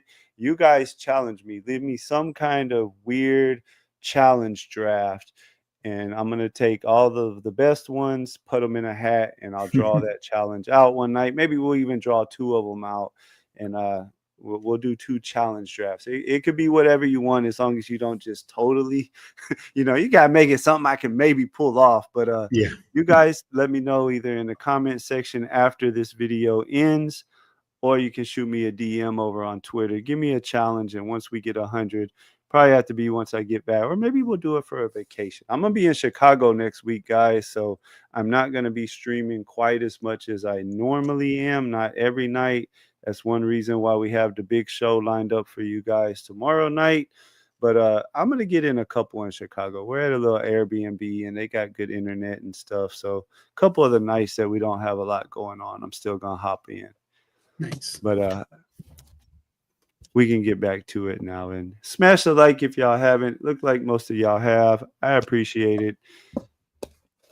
We're here 6 nights a week for you guys. Wind your night down, draft, and have some fun. No, very nice. And no, I know my sister's going to be on the stream tomorrow, and it looks like you lined up a great group. I'm going to check in whenever I can. Yeah, I know y'all got some stuff going on too. We got Cody busy. Cody's hopping on y'all's channel, and then he was telling me like no sooner than that one ends, he's got the 9 o'clock Central slot here. Yeah. But no, I'm glad it looks like a good lineup. I'm excited for you. Like you said, you're almost at 100, and then you just keep the ball rolling. Yeah. Which, and in all honesty, like it is what it is. I'll get as big as I get. Like I didn't do this for any particular reason as far as like growth or anything like that. It's like I was talking with my wife. It's kind of weird, not to get into like mental health type stuff. I've never struggled too much with anything like that. But the last 8 years of my life, I don't really talk to a whole lot of other like adults, just because I did the whole stay at home dad thing. And like for a job, I kind of do a lot of stuff in the stock market the 8 years since we got to 3 kids, and I decided I would be the stay at home dad. And so like this is kind of turned into like my little like guys outlet where I can just get on at night, and instead of drafting by myself, because I'm going to be drafting here all summer anyways, I get to talk ball with people and meet some new people and hear some different ideas. And it's been fun so far, and it's a journey, and I'm doing it because I enjoy it. I'm finding that I enjoy it even more than I thought I would, so we're definitely going to keep it going. Nice. No, that's good. Like you said, you found something you like, and you're going to be drafting anyway. So yeah, that's awesome. Let's start looking at this board now. Let's see what all our friends are doing. Mark went with the Hurts and Prescott. Now, I'll say the one thing I'm dead set on is if I have a top 4 pick, I've never passed up on taking one of those 4. I don't get crazy and try to take somebody I shouldn't there. It's always that, and more times than not, I don't know if I've ever went 3 like the one hole did. I've seen you do it though, so I probably should be more open to it. But I definitely do a lot of like, Jaden and Purdy, the 2 with, I would prefer have maybe a running back in the middle of it, like you said. But yeah, no, and I will draft 3 in a row, plenty. Definitely 3 of 4, 3 of 5 for sure. So, but no, I like to mix it up overall, but just ensuring I'm getting 3 starting quarterbacks, sometimes 4. They can be really strong teams. So then you tell me what you like. I would almost say let's just go Trevor and CJ and call it a day. Or is there another quarterback you like better? Yeah, let's go Trevor and CJ. Maybe we tack on a 4th later, but definitely right now, these 2 back to back, I think is really strong. With Bo also, so yeah, 100%. Yeah, and I wasn't meaning like just be. I guess I worded that as call it a day. I just meant like for a while. We got our 3 quarterbacks. We can kind of chill, get us another running back, maybe try to stack up some receivers. Just kind of chill for a while on quarterback because we got 3 really nice ones. Yeah, no, I agree, and that's again why I typically like taking 3 in the first 4 or definitely 3 in the 5, because I want 3 starters I can rely on. people worry that, and look, there are ways to win without doing that, but people Mhm. will say, oh, well, one of those three quarterbacks will always be on the bench. Okay, but they are also going to typically, we have a much better chance of winning the quarterback and winning the super flex position week in, week out. Mhm. Yeah. No, I like it so far, and see this right here. I need to be more open to that because, like, which honestly, this may be one. Like, I might have took Bo Nix, but I can't lie. I would have been tempted to go CMC and Jefferson, and so then I probably would have still went Trevor and CJ here, but then Yeah. I would have been like hoping and praying that like Daniel Jones or somebody at least came back to me at the end of 5, and I think I definitely need to be more open to these. And I think I was talking with somebody about, knowing what you're good at and not knowing knowing what you're good and what you're not good at. And like I know that I'm still pretty inexperienced with Superflex. And Mhm. the more that I've seen you draft, I try to watch as many of the drafts that you're in, and I'm getting more open to building probably drafts like this. Yeah. It And definitely makes sense. excuse me, just to reiterate, like of the 29 teams that made the playoffs last year, I had 12 teams where not, I started in rounds 1, 2, and 3 quarterback. And, like similar to what the guy in the first hole did. Does that mean it's going to work every time? No, of course not. Mhm. But I don't have the number right in front of me, but it's something like 24 of the 29 had 3 through 4 rounds, something like that. So might not have been that many. Maybe it's only like 21, but a very high number had 3 or more quarterbacks through 4 rounds. Um, Mhm. and it's a way to, if the two highest scoring positions on our team in Superflex are going to be your quarterback and your Superflex. Yeah. Like somebody could have had Saquon and Chase last year, and they're still not going to score more than your starting quarterback, and in some cases your Superflex quarterback. Yeah, I mean, because quarterbacks in general just score more points on a Yeah, consistent basis. No, it makes sense. And I guess I just have been trying to walk that fine line of, well, if because sometimes you get lucky. Now I do oh yeah, have some times where I took the two players there, and you get like a Trevor Lawrence earlier. It's getting tougher and tougher, but there for yeah, a while, I know I have one or two teams where like maybe not quite in the 12 hole, but maybe like the 10 hole you'd get like 2 running backs, and then you'd get like Trevor and CJ, and you could actually get like Geno to come back there to you or whatever. That hasn't been happening lately, but about a week ago, you could still do that every yeah. now and then. But more No, people's been watching you, so I agree. But no, it's just there's different ways to build it for sure. But I do think there's something, you know, yeah, the what is fall up would with have. this, Steve? You let me down, man. You let me down. I was counting on some of your 101 magic tonight. They put us Yeah. on the Yeah, back end we get the today. 11th and 12th spot. Tomorrow night, I'll be watching you somewhere, and during the day, I'll be watching, and Steve will be in the one spot. Yeah. Still can't get Gibbs and JJ. This is super flex 90%. No, and to that point, like when you're getting like two of those first round guys, it can work, but you do have to still, like you said, go back and hit quarterback hard. Like Mhm. um and there are going to be builds that advance that, aren't what I'm talking about, hitting 3 quarterbacks in the first 4 or 5 rounds, but it's just going to be harder to get through. You're going to Mhm. need more right down the line. You like Cook here? I do. I like Cook, and I think I'd go Cook, and honestly, Devonte Adams is who I'd take. Devontae Adams and Cook? Yeah. Sure, let's do it. Sounds good to me. Nothing wrong with that. I'm in on Devontae still. I want more Devontae. He was a guy. So you've been on enough of my streams. You've probably heard me talk about my Saturday night thing where I kind of normally spend Saturday evenings and well into the night, just kind of looking everything and making sure I'm not totally out on guys that I want to be in on some. And Devontae was a guy 2 weeks ago that like I realized I had very, very little of across Mm, everything, like eliminators and everything. And it's one of those, and that's why I started doing that this year because it's so easy to both ways, right? It's so easy to end up with 20% of a guy, not because you really love that guy and want 20% of him, but he just goes at a spot in the draft where he's an easy click and you don't like anybody else, but you don't necessarily want to be that in on him.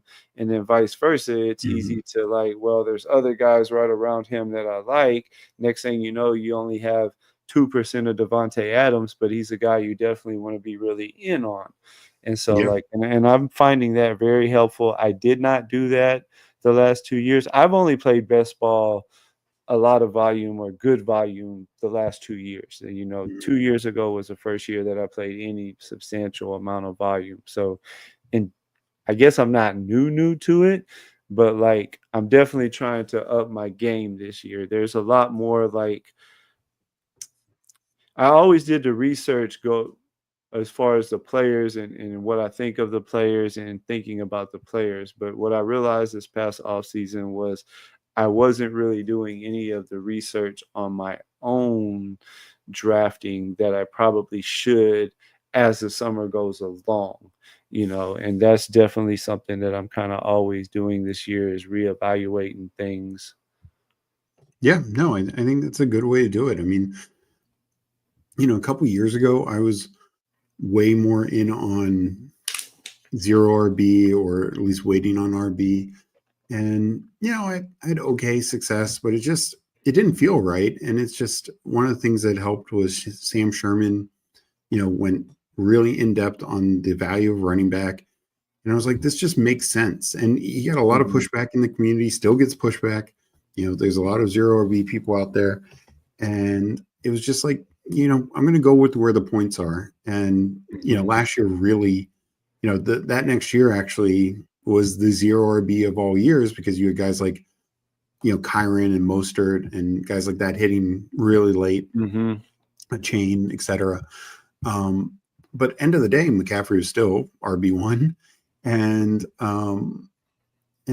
this past year showed like, look, good RBs on good teams are going to hit, are going to produce. And those RBs are on the same teams this year. Sure, they're not changing teams, but Jacobs is still Jacobs on the Packers. Henry's still Henry on the Ravens.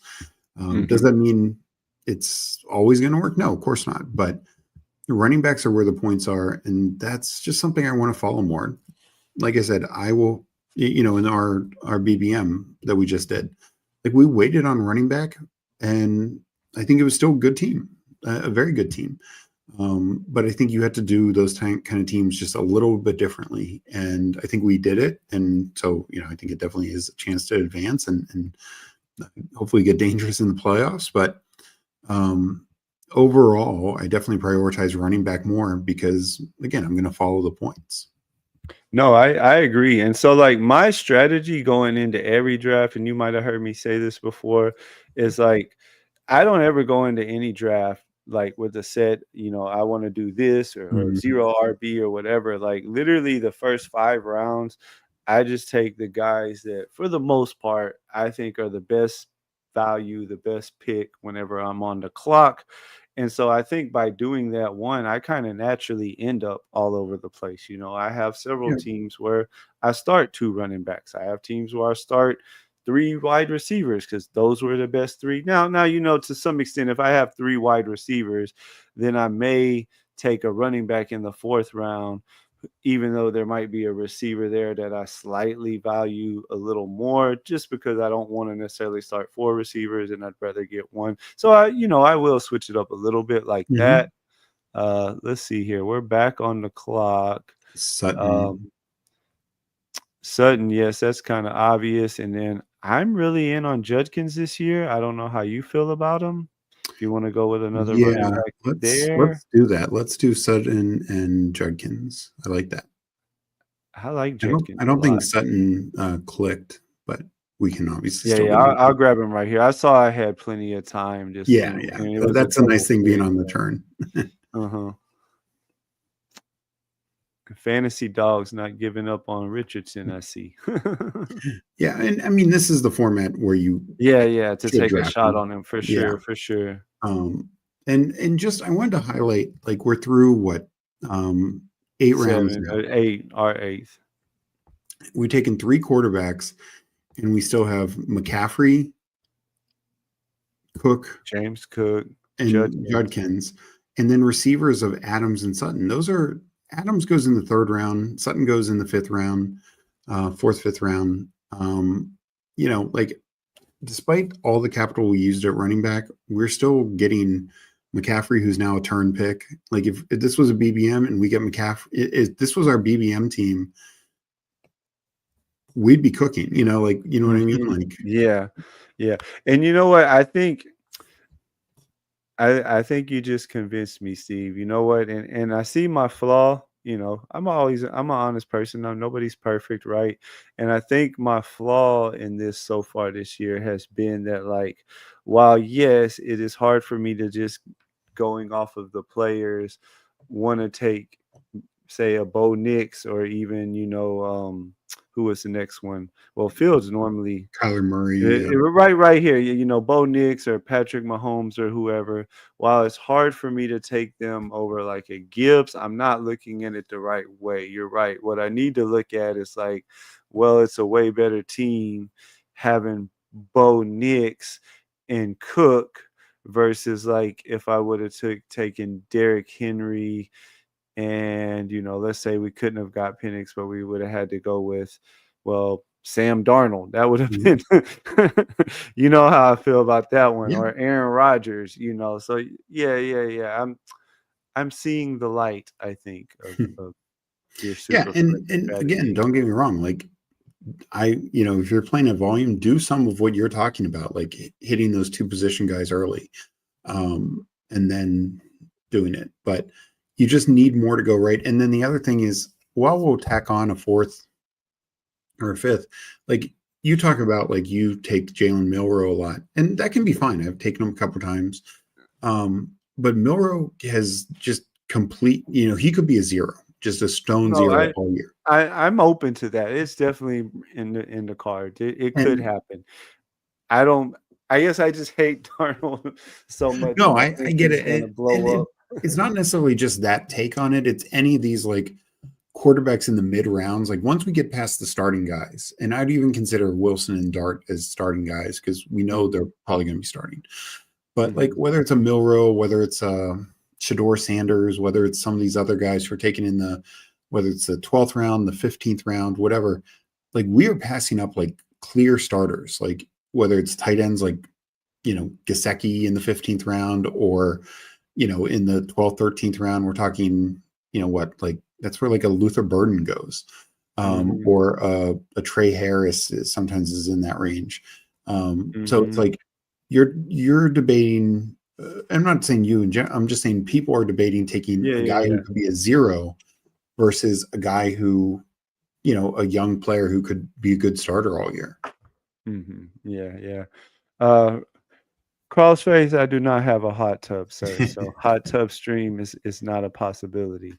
I'll jot it down, Hartman. Yes, thank you, Meg. Maybe we'll get there. I know a couple people said they subbed tonight that came over from y'all's channel, it sounded like. Nice. So Yeah. maybe we'll Yeah. even get there before the show starts tomorrow. Yeah, no, I'm sure I'll catch I'm up sure you'll on get it. there tomorrow night. Um, so it's very exciting. First big milestone.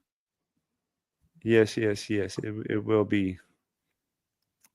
All right. So what are you thinking here? Are you thinking receiver, running back? I guess what's out there at I tight think end? Probably not tight. I would double tap again. I like Mason and honestly Jacoby Myers or Pearsall. Um, I'm good with either. You know what? Let's go with Myers just because it does at least, we kind of got some correlation there in week 16. I know we really wanted in Mhm. week 17, but Yeah. we'll go with Myers. And I'm kind of in it, especially if they have him. If they're really going to do it like the little report came out there at the end of OTAs with the one guy Thornton more on the outside and playing Myers in the slot. I kind of like that, from a Myers standpoint. I mean, Gino to me is not really a guy throwing a lot of balls, down the sidelines deep and stuff like that. So, I think he'll be in a lot more of Gino's comfort areas working out of the slot. Yeah, and the thing with Myers, last year he played I think 15 games. I want to say 9 or 10, maybe even 11 games. He had 10 or more fantasy points. That's kind of like the floor you're looking for. And many of those were like 15, 16, 17. He only had one game over 20. But he's just a consistent floor play contributor. Will fill in Mhm. for others bye weeks or just, there's plenty of usable weeks he's going to give us. So I just like that consistency there. He's getting a quarterback upgrade in Geno. There's a bit more passing competition in, the rookies, Besh and Thornton, but I think Bowers is their top target, obviously, but I think Myers is going to be their number one wide receiver. Yeah, definitely. No. And so I'm just out of curiosity, are you in on Besh? Because I kind of found it funny. Besh is another guy I just couldn't get there. I don't think I've clicked him at all unless I was streaming with somebody and they made me click him.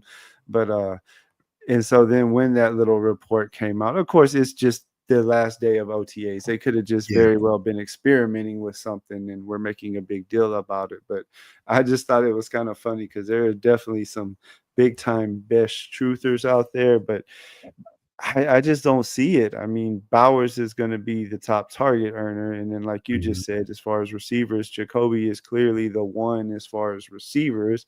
Genty, they're going to make a point to get him the ball a lot. I mean, how much meat on the bone is there for whoever the other guy is? And Besh at his ADP to me was just screaming like not a good pick. Yeah, not. I wouldn't say worried on Besh. I think Thornton. There's no doubt he's an incredible athlete, incredible size, speed.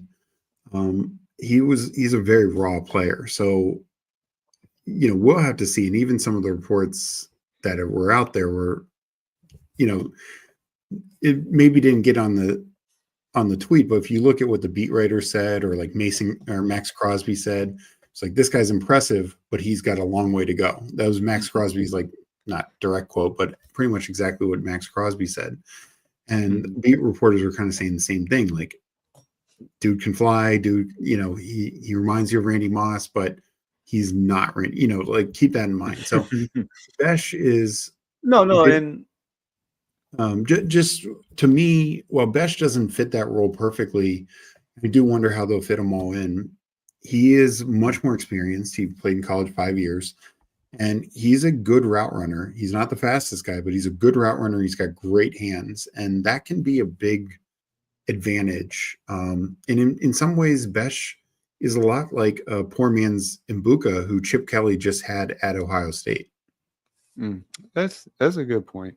I don't know. I can't draft him at his ADP, and I don't really honestly even since the whole camp report or whatever. I don't think I've drafted the Thornton guy. My whole thing is just I don't know. I don't know how much actual usage and targets he can get to be a good pick, Yeah. like kind of right now where he goes. I'm assuming Higgins is one of ours, if that makes sense to you also. Yeah, no, Higgins. I And was hoping and Ingram would be there, but Higgins, and then um, any of the quarterbacks that no, strike your eye here? no quarterback here. We could do Dobbins. We didn't do Henry or Harvey, so we could do Dobbins. He's moving up. Um, or Ray Davis. I'm good with either of those guys. Um, could you click Let's on let's go with receiver? real quick? Sure. Just want to We see. got Dobbins tagged. We'll go with him if we don't see anything else we like. I mean, I'm not really. I like Go ahead. Pittman, but I think we should go Dobbins. I think gain a fifth back makes a lot of sense. I think Dobbins is going to have some usage. I still like Harvey, but I think Dobbins will have good Yeah, usage. yeah. I like Dobbins. I want to get more of him. I wasn't drafting him before. I probably should have been mixing him in some before when he was cheaper, but I wasn't for sure where he would go. And it Mhm. kind of scared me because one of the places mentioned a few weeks ago, and I don't know how out there in the regular media it was, but of course, I'm a Texan fan, so that's the team I follow the closest. And there was a report a few weeks ago about the Texans maybe being interested in him, like before they Yeah, kind of got interested in Chubb. And that kind of scared me because I was like, well, if he goes there, he's like pretty much just the backup. Like he's not yeah, coming in and really taking any of what was already going to be Mixon's work. And so I was kind of just waiting to see because I didn't want to, be drafting him and then him end up on the Texans as just a pure backup. But I definitely like his spot in yeah, Denver. yeah. Denver's a much better fit for him, and honestly, I think both backs can succeed there. We've seen Sean McVay have that multiple times where two backs had Mhm. good usage and good production. So, um, yeah, I totally agree. Denver is a I much better. need to I need to do some work again on Harvey. I just, so I didn't do any of the pre-draft stuff over here on Underdog. I honestly didn't do much pre-draft. I did a little bit on DraftKings because I honestly started streaming still planning on just mostly drafting on DraftKings. And it was actually talking with BBG the night he came on my stream, like beforehand, and the little backstage area we were talking, and him and a couple other people just all kind of recommended to me, well, if you like playing on Underdog at all, like just as far as what people want to see and probably Mhm. views and stuff like that, probably better if you at least mix them in or go with it. And so I kind of thought about it over a weekend or so, and I was like, you know what, the more I started looking into all the different contests and the structures, I was like, well, I always hated on DK that like it's like just max the big tournament because all the other tournaments are the same horrible Yeah, structure, 2 of 12, 1 of 12, one yeah, of 12 or whatever. So you might as well just go for the big one over there or whatever. And so that's when I decided to uh make the switch and everything.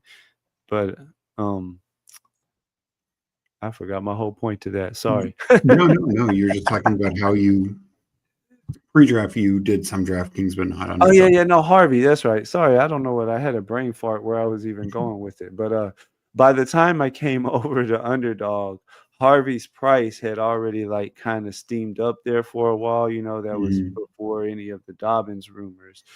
And I didn't really love him that much as a prospect. And it did kind of just worry me at what his price was. But now with the Dobbins bringing his price down a little bit, Yeah, I need to. That's what I can do this weekend is I need to go back and redo some work on him, and I probably should be drafting him now. yeah. I mean, the way I look at it with Harvey is I think there's some Alvin Kamara comp there. Like Hmm. electric back, big playability, going to be great out of the backfield. Um, Probably not have a huge goal line role or anything, but Kamara has been really good with Sean Payton. So, and Sean Payton took, Harvey in the second round, which is telling. What Yes, about yes, it what's is. tight end looking like? I was just about to click over to it. We could wait a little bit with Strange, or if you like Ferguson, Fryermuth is there. Sorry, could we look at wide receiver real quick? We could Um, get Kirk for a double stack, let's do that. I like that. and then we can And keep looking. I'll leave him just up there to give us some more time. And then if you want to get one of the tight ends, I'm kind of in on Ferguson and Fryermuth. let's go Ferguson. I think I like that pick. I was really smashing Ferguson when I first came over here before um whatchamacallit went there, Pickens went there, because I was like, well, he's essentially the number 2 receiver or the number 2 target guy for sure. I've slowed down on him some since then, but I still definitely like draft him around ADP though, because I'm just in on that offense in general. Yeah. Yeah, no, and agreed. I was taking Ferguson more with Pickens, and I was hoping he'd slide a little bit more with the Pickens Mhm. news. He slid some, which is fine, but I, you know, the thing with Ferguson, excuse me, last year everything went. He got injured twice, didn't have a single touchdown. Hold on, I accidentally. Go ahead, you can keep talking. I just accidentally Didn't have a clicked single off my thing. touchdown, and of course Dak gets injured, and Dak should be back. Ferguson should, you know, be back in the touchdown streets, of course. And here's the thing: they don't have a great running game. I don't think that running game is going to produce like 15 combined touchdowns, 20 combined touchdowns, anything like that. So Uh-uh. that's going to be Ferguson, Lamb, and Pickens. So Mhm. yeah, I'm definitely bullish on Ferguson. No, I agree.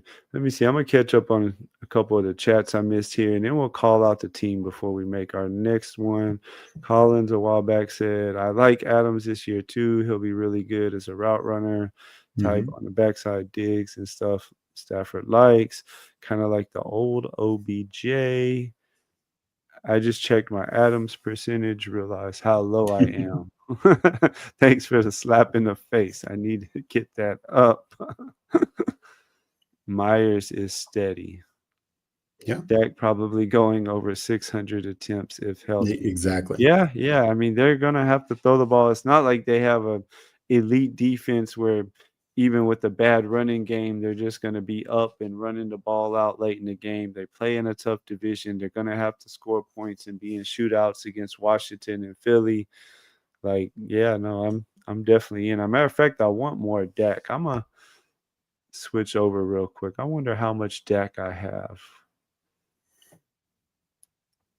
Yeah, no, I Let's mean see. Dak. What this? Dak was a top 5 quarterback 2 years ago. Mhm. I'm not under on him. I mean, in regular style tournaments right now, I'm sitting at 12% Nice. Dak and super flex. Super flex will be the one I'm probably actually lower on him, I would think, just because of the way I've been drafting them, Mhm. the teams. Let's see. It'd be easier if I just do that, huh? Oh yeah, wow. I don't think I have. I have only 3% Dak. That's not good. And we need more Dak. I'm gonna have to start drafting more like Steve and Superflex. Yeah, no, it's and it's tough because Dak. Goes on that front end too, Yeah, normally, right? he's going in the second, third round at worst. So you just have such a small window where in regular contests, obviously, Mm-hmm. Dak, you just have a much bigger window. You could take him essentially between 3 different rounds. Mm-hmm. Let's Um, while it gets back to us, let's just look at what we got. What round are we in? The 15th. Three, mhm. five, five, one is what we're sitting at. I'm liking the team, Steve. I really am. Bo Nix, Trevor Lawrence, CJ. Like you said, we still are nice at running back with CMC, Cook, Judkins, Mason, Dobbins. Nice receiver room considering it's super flex. Adams, Sutton, Myers got the double stack with CJ. Ferguson kind of holding down the tight end room right now. Mhm. We'll get him some help at some point. Yeah, and and I saw Dirty P took because I was considering Flacco with that last one of those last picks, but I saw Dirty P got him, which I think is a very smart pick. Flacco will start some games. Um, and kind of like the last guy we know that has a real starting chance. Um, Mm-hmm.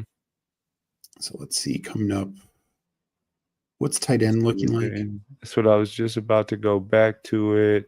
Now it done messed up my percentage. I mean, my little stack thing isn't showing up. There we go. If he holds, as long as Yeah. Pete doesn't take him, we could get Dirty Pete. Why you gotta be sniping us, man? Well, he knows good. He knows good picks. Let's go Hunter Henry to start, And and then let's put it on receiver. Or are you thinking quarterback here or mm, not yet? no, I don't. Save it I for don't the end. think so. I mean, I love I don't like Thielen. any of those receivers. Do you like any of Well, those? Well, yeah, I guess Thielen and you are the Hyatt. Thielen guy, huh? I don't mind Will Shipley at running back, and probably be done at 6. But Thielen, I think, is a really strong 6 wide receiver as well, especially with Yeah, and our wide receiver room honestly could probably use the help a little more than our running back room. I mean, we got a nice room. yeah. We can get one more, of course, still, but let's go Thielen for the help at receiver, and then we can get something. You know, there'll still be some dart throws at the end that we could add on at running back. hmm And one thing I want to make a point on, I made a point on show with Meg earlier, is we took 2 Colts receivers. In taking 2 Texans receivers, especially since we only had to start 2, um, most weeks, I mean, obviously Nico's the guy for the Texans, but I think most weeks a secondary Texans receiver will be viable. Mm-hmm. We don't know who it will be, but because we have 2 of those guys, most weeks we will have a starting caliber Texans wide receiver in Higgins or Kirk. Every now and then, may they both hit, but more than likely it's only one of them. But that means between the 2, I think most weeks we will cover that, and kind of look at our receivers as like Adams. Uh, I'm sorry, who was the other receivers we took at the top? Adams and Sutton, Adams and Sutton. because So we had between him like paired up with Adams, Nix. Sutton, Myers, and a Texans receiver plus Thielen, like I feel we're pretty good at receiver now. Oh yeah, no, I agree. I'm liking the team a lot for sure. Hartman knows how I feel about Schultz. I don't. Um, He gets on. The way I explain my hatred for Schultz is it has nothing to do with fantasy. That's actually more of just I'm a diehard Texan fan. Been that my whole life, back to the Oiler days even. But he's just about the most unphysical tight end in the world. Like and the way I explained it to people, if the Texans were a team I watched on Red Zone, I wouldn't care or probably wouldn't even notice. But when you literally watch like every play of the team, because generally, like my Sundays, it's the Texans normally play at noon. I have the Texans on my big TV, and then I have my laptop set up next to me with Red Zone going or whatever. And so, like, I see every snap that he plays, and just like so many times on run plays and stuff, he's just half-assing it or not going out of his way to not really block somebody, and just I don't like him. Hey, I Drops get it. passes that he should catch sometimes. I mean, just in the hands and drop it. No, I get it. I get it. We all have our guys on our teams that just frustrate us. Who's your team, by the way? Do you have a team you root for? Yeah, Washington Commanders. Okay, okay. You enjoying it these days then. No, finally. For a long time it Yeah. wasn't. Hey, I feel your pain, man. I feel your pain. You know, we were so bad for it's like we got teased so many times, right? Back in the day, like as soon as we thought we were getting good with Schaub, his arm Yeah. fell off, and then we were bad for a long time. And then we had the random backup quarterbacks that Bill O'Brien wanted to have as starting quarterbacks for a while, so we never could get over the hump. And then the whole Deshaun fiasco, but now we're in a good place. I really like D'Amico. He was one of my favorite players when he was there on Mhm. defense or whatever, and he's a brilliant defensive mind. Hopefully, the Kaylee guy can come in and be better with the Yeah. offense. Yeah. Yeah. No, I mean Texans are, you know, um, they're a fun team. I've always definitely enjoyed various Texans players. And I think Stroud will bounce back this year. He just needs his wide receivers to stay healthy and the offensive line to improve. Mhm. Good to see you in here, by the way, Disbanded. Another guy that pops in most nights on my streams. And yes, s- I could listen to Steve talk for hours. He definitely knows his ball. Thank you guys. Um, let's see. Well, the guy I really liked at running back just went. What are you thinking here?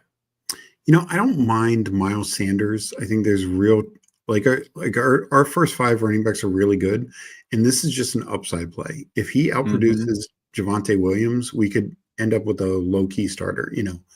Um, and then I'd probably go De'Ami Brown at That's what wide I was receiver. kinda thinking. I was flicking through the tight ends just to see who was up Yeah, there or whatever, but that makes sense with Trevor Lawrence. I don't think we had anybody with Trevor yet, so then at no, least we would have the skinny stack with Bo Nix and Lawrence, but then at the end, then we have CJ, of course, doubled, so that looks really good to me also. And then we'll have 2 more left coming back, I believe, right? Yep, that was our yeah. 18th. So we'll have 2 more coming back to us. Probably one of those a backup quarterback of some Mhm. sort. Is that kind of what you're thinking too? Yeah, And a third that's what I'm tight end thinking. potentially?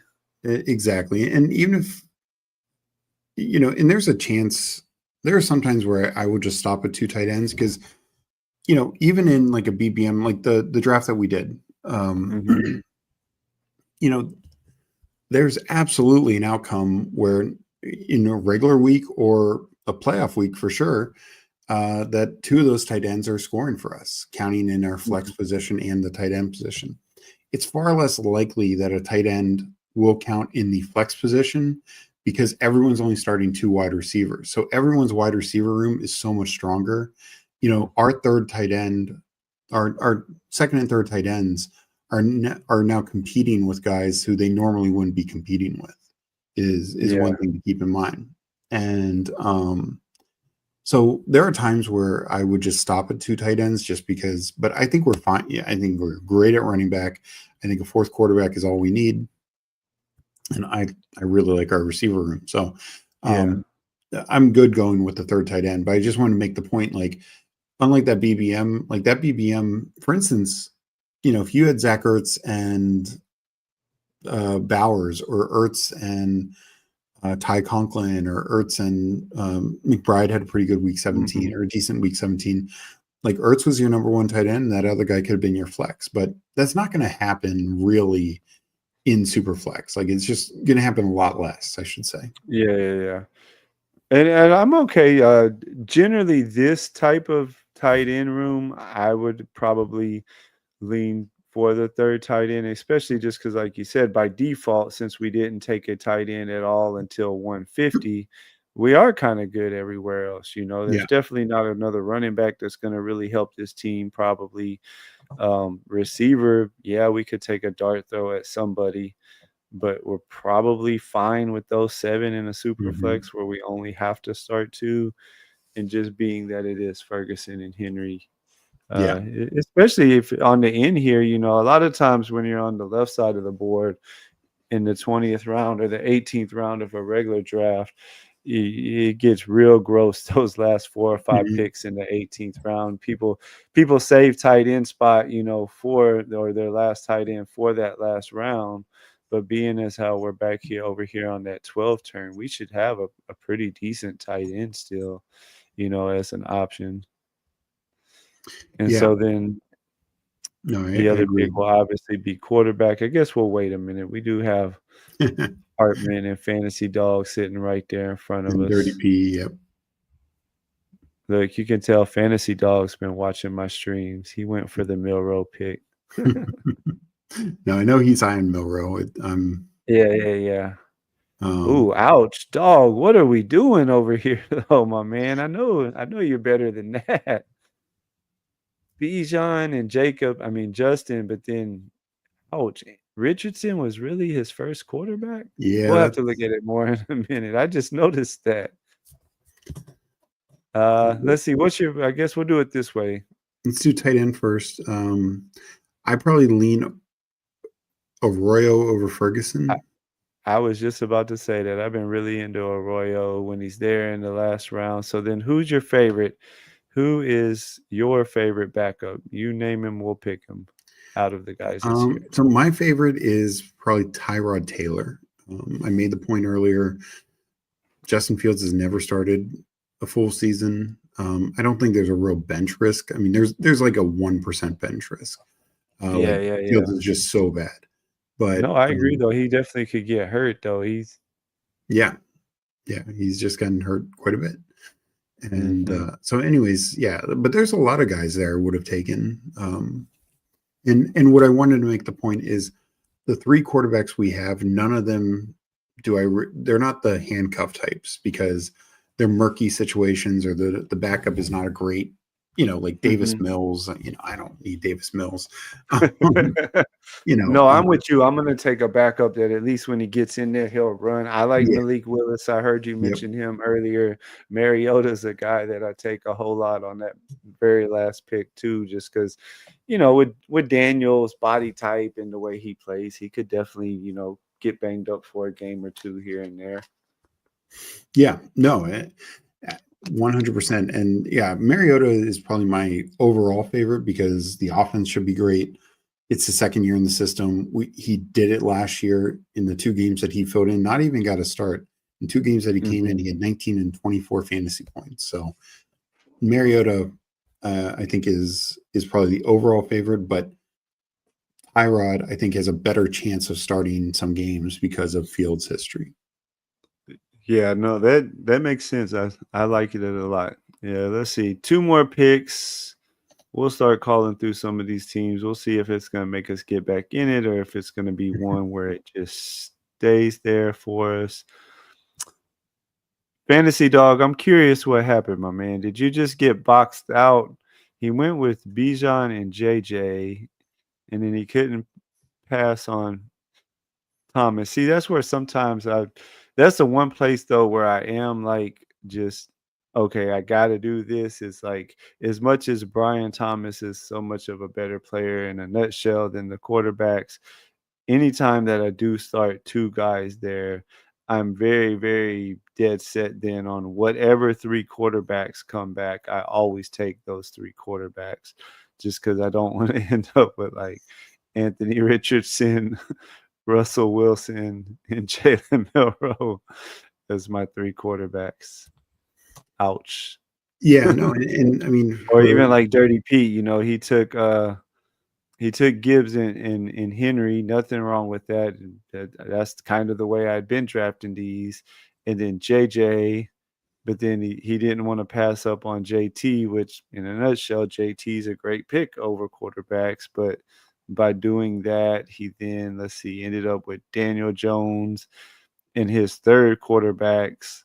The guys probably competing for his third quarterback probably aren't starting the year without some sort of injury or something. I guess, yeah, oh, okay. I like that though. I like being what he did. The more we look down at, let's go look at the teams over here. yeah, I'm gonna no, go to you next, dog, just because I want to really look at this Dirty P team because I was just about to say he didn't have a third guy, but I like the fact that, like, because he pushed it so much when he got McCarthy and he got Jones, and then he took the guys that potentially both could be playing late in the year, but then he made sure to throw Flacco on there, mhm, who is going to start the year. So I like that aspect of it. And then it yeah, allowed him to have Gibbs, Henry, and JT all on the same team. Kept it at 5 running backs, which is perfect for that type of running back room. Still has Higgins, Hill, Shaheed, Williams, McMillan, Keenan Allen. I like him late, of course. Warren, Strange, and Theo. I'm curious your thoughts on that team, Steve, because me, just the way that I've been building, I actually kind of feeling that team a lot. yeah. So what I'll say is, you're absolutely right. Like you start with just one guy we know 100% JJ is going to start. But I think he does a good job catching up. He went back to back Jones and Tyler Shuck, and then he didn't stop. Like I think the problem is, I think a lot of people would stop not only because those two guys had the same buy, but there is Mhm, risk. Like maybe Daniel Jones mhm, isn't starting 17 games, maybe Tyler Shuck isn't starting 17 games, or they could be two of the worst quarterbacks in the league. So take the shot on Jackson Dart, and then realizing, okay, Dart's probably not starting the whole year. Take a shot on Joe Flacco. Like a lot of people would say, yeah, oh, you yeah. take Russ and Dart and you get a full season. You might have done the same sort of thing, essentially get a full season of starts from Flacco and Dart.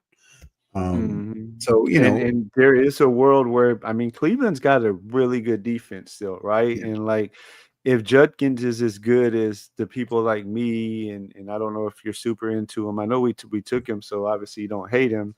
But Yeah. if Judkins is good and as good as I think he is, their O line is pretty decent, and their defense is still really good. There's a world where like at least most of the year, and even a world where maybe even all of the year, Flacco's the guy if he just manages the team right and they're winning some games. Like they're not just gonna like go to the rookie if they're winning games and somewhat still in the playoffs, right? Or playoff hunt. So Yeah. he could end up having a lot of starting quarterbacks. Yeah, no, if they're competitive, then Flacco could get an extended run for sure. Because like you said, the guys that they're going to are Kenny Pickett, who's been a bust, Dylan Gabriel, who was a questionable third round pick, and Shador, who, has his own issues. So um no, I think Dirty P handled that really well. Obviously, the running backs are amazing, still some really good receivers. Um, he will need some things to break his way, of course, to be competitive and to advance, but it's definitely possible. Mhm. I think there's enough total upside there. You're gonna have to explain yourself on this one, dog.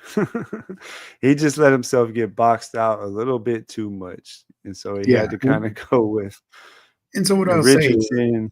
is like he's gonna need Richardson to somehow get the job. He's gonna need Milrow to unseat Darnold. Yeah, Like if those yeah, things happen, he could end up with three quarterbacks, or like you said, kind of like with the Browns, Flacco keeping the starting job. If Russ and the Giants are winning, maybe Russ keeps the starting job.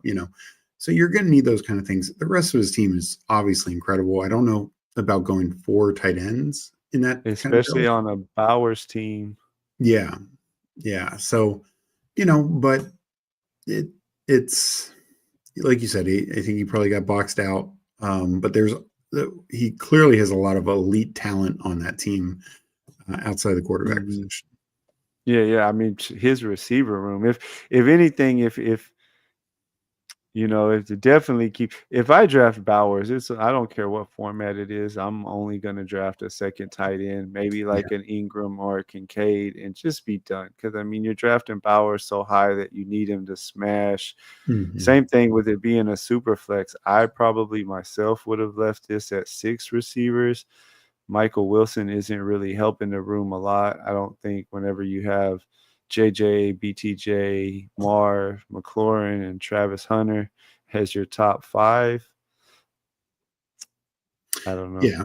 Yeah, no, and that's the thing, like, even tacking on, like, other backup quarterbacks could have just helped give him more outs because what he needs Mhm. it doesn't matter what kind of draft, you need things to go your way. You can't have injuries go against you. You can't have, guys underperform, etcetera. And it's just a thinner path for that type of build. And, if somehow Richardson gets a job and Russ is dealing like it's 2020 Russ, then yeah, maybe it Mhm. works. Yeah. Let's see. Who else was in here? Hartman was in Hartman. here somewhere, wasn't he? Yeah. And then I know Mark was in here too. Yep. Uh 3872 for Hartman, Mahomes, Herbert, Penix. Nothing wrong with those three. Decided not to tack on the late round guys. Hampton, Connor, Montgomery, Robinson, Warren, Tootin, Keaton Mitchell, and Tyus Brooks. A good and really deep running back room overall. CD, Rice, Mooney, Brown, Tillman, Austin, and Tutu. Tuck, Kraft, and Gesicki at tight end. I like the team. He's Yeah. got No. some correlation. He's got Mahomes doubled up. He's got Mooney with Penix.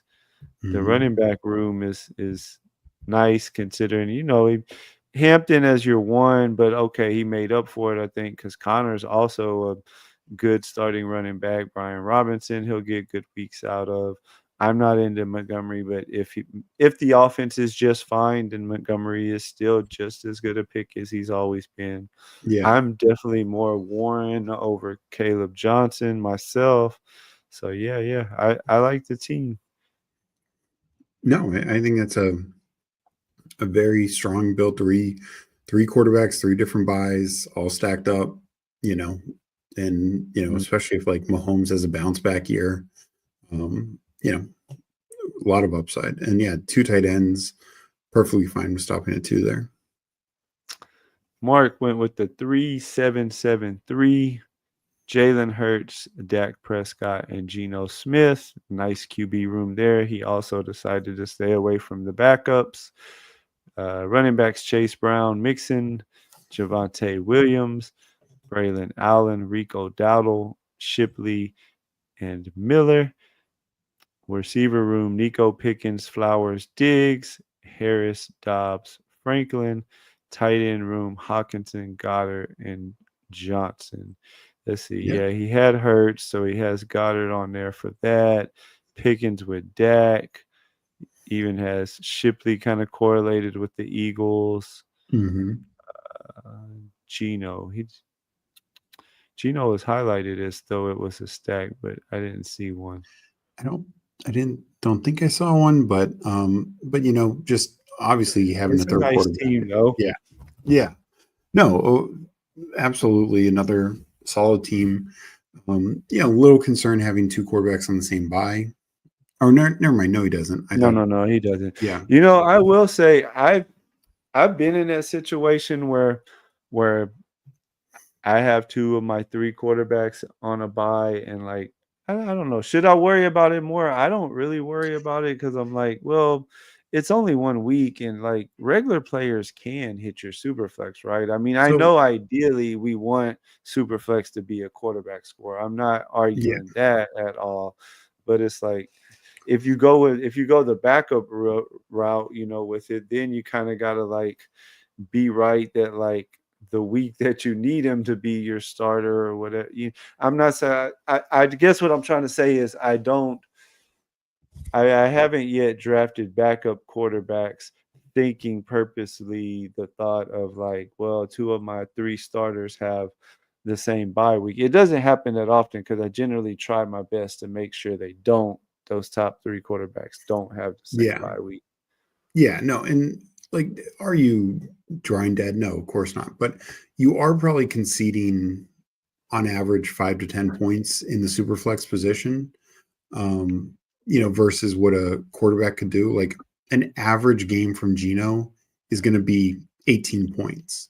Like how many times is another receiver getting 18 or more points, and on the average, like, yes, if you get the right spike week, it might not matter at all. But, it just depends. Like, I just think you're covering more. But yeah, Mark didn't have that issue. And even still, like, I've done it before as well, for sure. So. Well, Steve, I appreciated it tonight, man. It was a lot of fun. You're always in my chats. You're always more than welcome to come on. Once I get back from vacation, I'll be trying to schedule some things again for the next few weeks in July or whatever. Maybe we can do it again sometime. It was a lot of fun. Sounds good. This was a lot of fun. You guys, like I said, for my 100, when I hit 100 subs, which I'm assuming will be sometime tomorrow, I think what I settled on is doing a challenge draft. So as soon as I end this video, hop back in it and throw me some comments there so I can go in and pick them out, and I'll put them in a hat, and I'll probably draw like 2 of them and one night on stream and do them.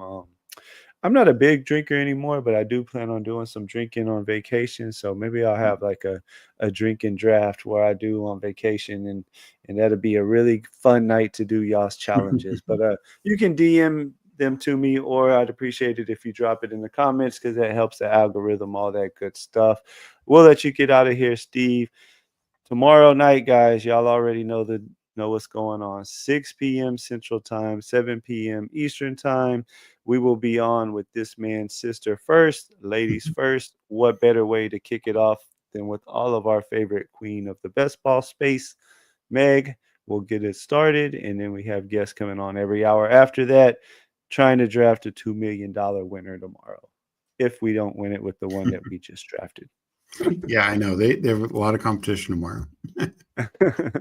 All right, Steve, I'm going to get out of here, man. I'll let you get out of here. It was fun. Oh, his link, if you guys don't know, Steve, go ahead and shout out everything. I know about your Substack, and I know, of course, about the Fanspeak Network on YouTube. No, yeah, Fanspeak Network on YouTube. You can follow me at StevoSpeak and also Fanspeak on Twitter, X, whatever you want to call it. And then, yeah, we have our Fanspeak Best Ball Substack. 1 year-long payment you pay now. You have until next June, mid-June. But I just want to say thanks so much for having me on. Let's get you to 100 subs tomorrow. Like I said, first goal, first milestone, and keep crushing it from there. Have always, been enjoying your streams and glad we could talk some ball tonight. Yeah, for sure, and thank you. Yeah, you definitely been showing me love on the streams, and I appreciate it. I just try to have fun with it, That's why Yeah, when I'm by myself, I have absolutely. all those little sound effects and little clips and stuff I try to throw in there, just to keep it fresh, Like I said, I'm doing this for me, right? So I Yeah. I do what's fun, and some people might enjoy watching it and listening to it. If they don't, oh well, I'm sure there's a streamer out there somewhere for them. But All right. you have a good night, sir. I'm gonna get out of here. We'll You talk too. to all you guys tomorrow in the chat rooms throughout the day like we always do. Sounds good. Talk to you guys later. Bye.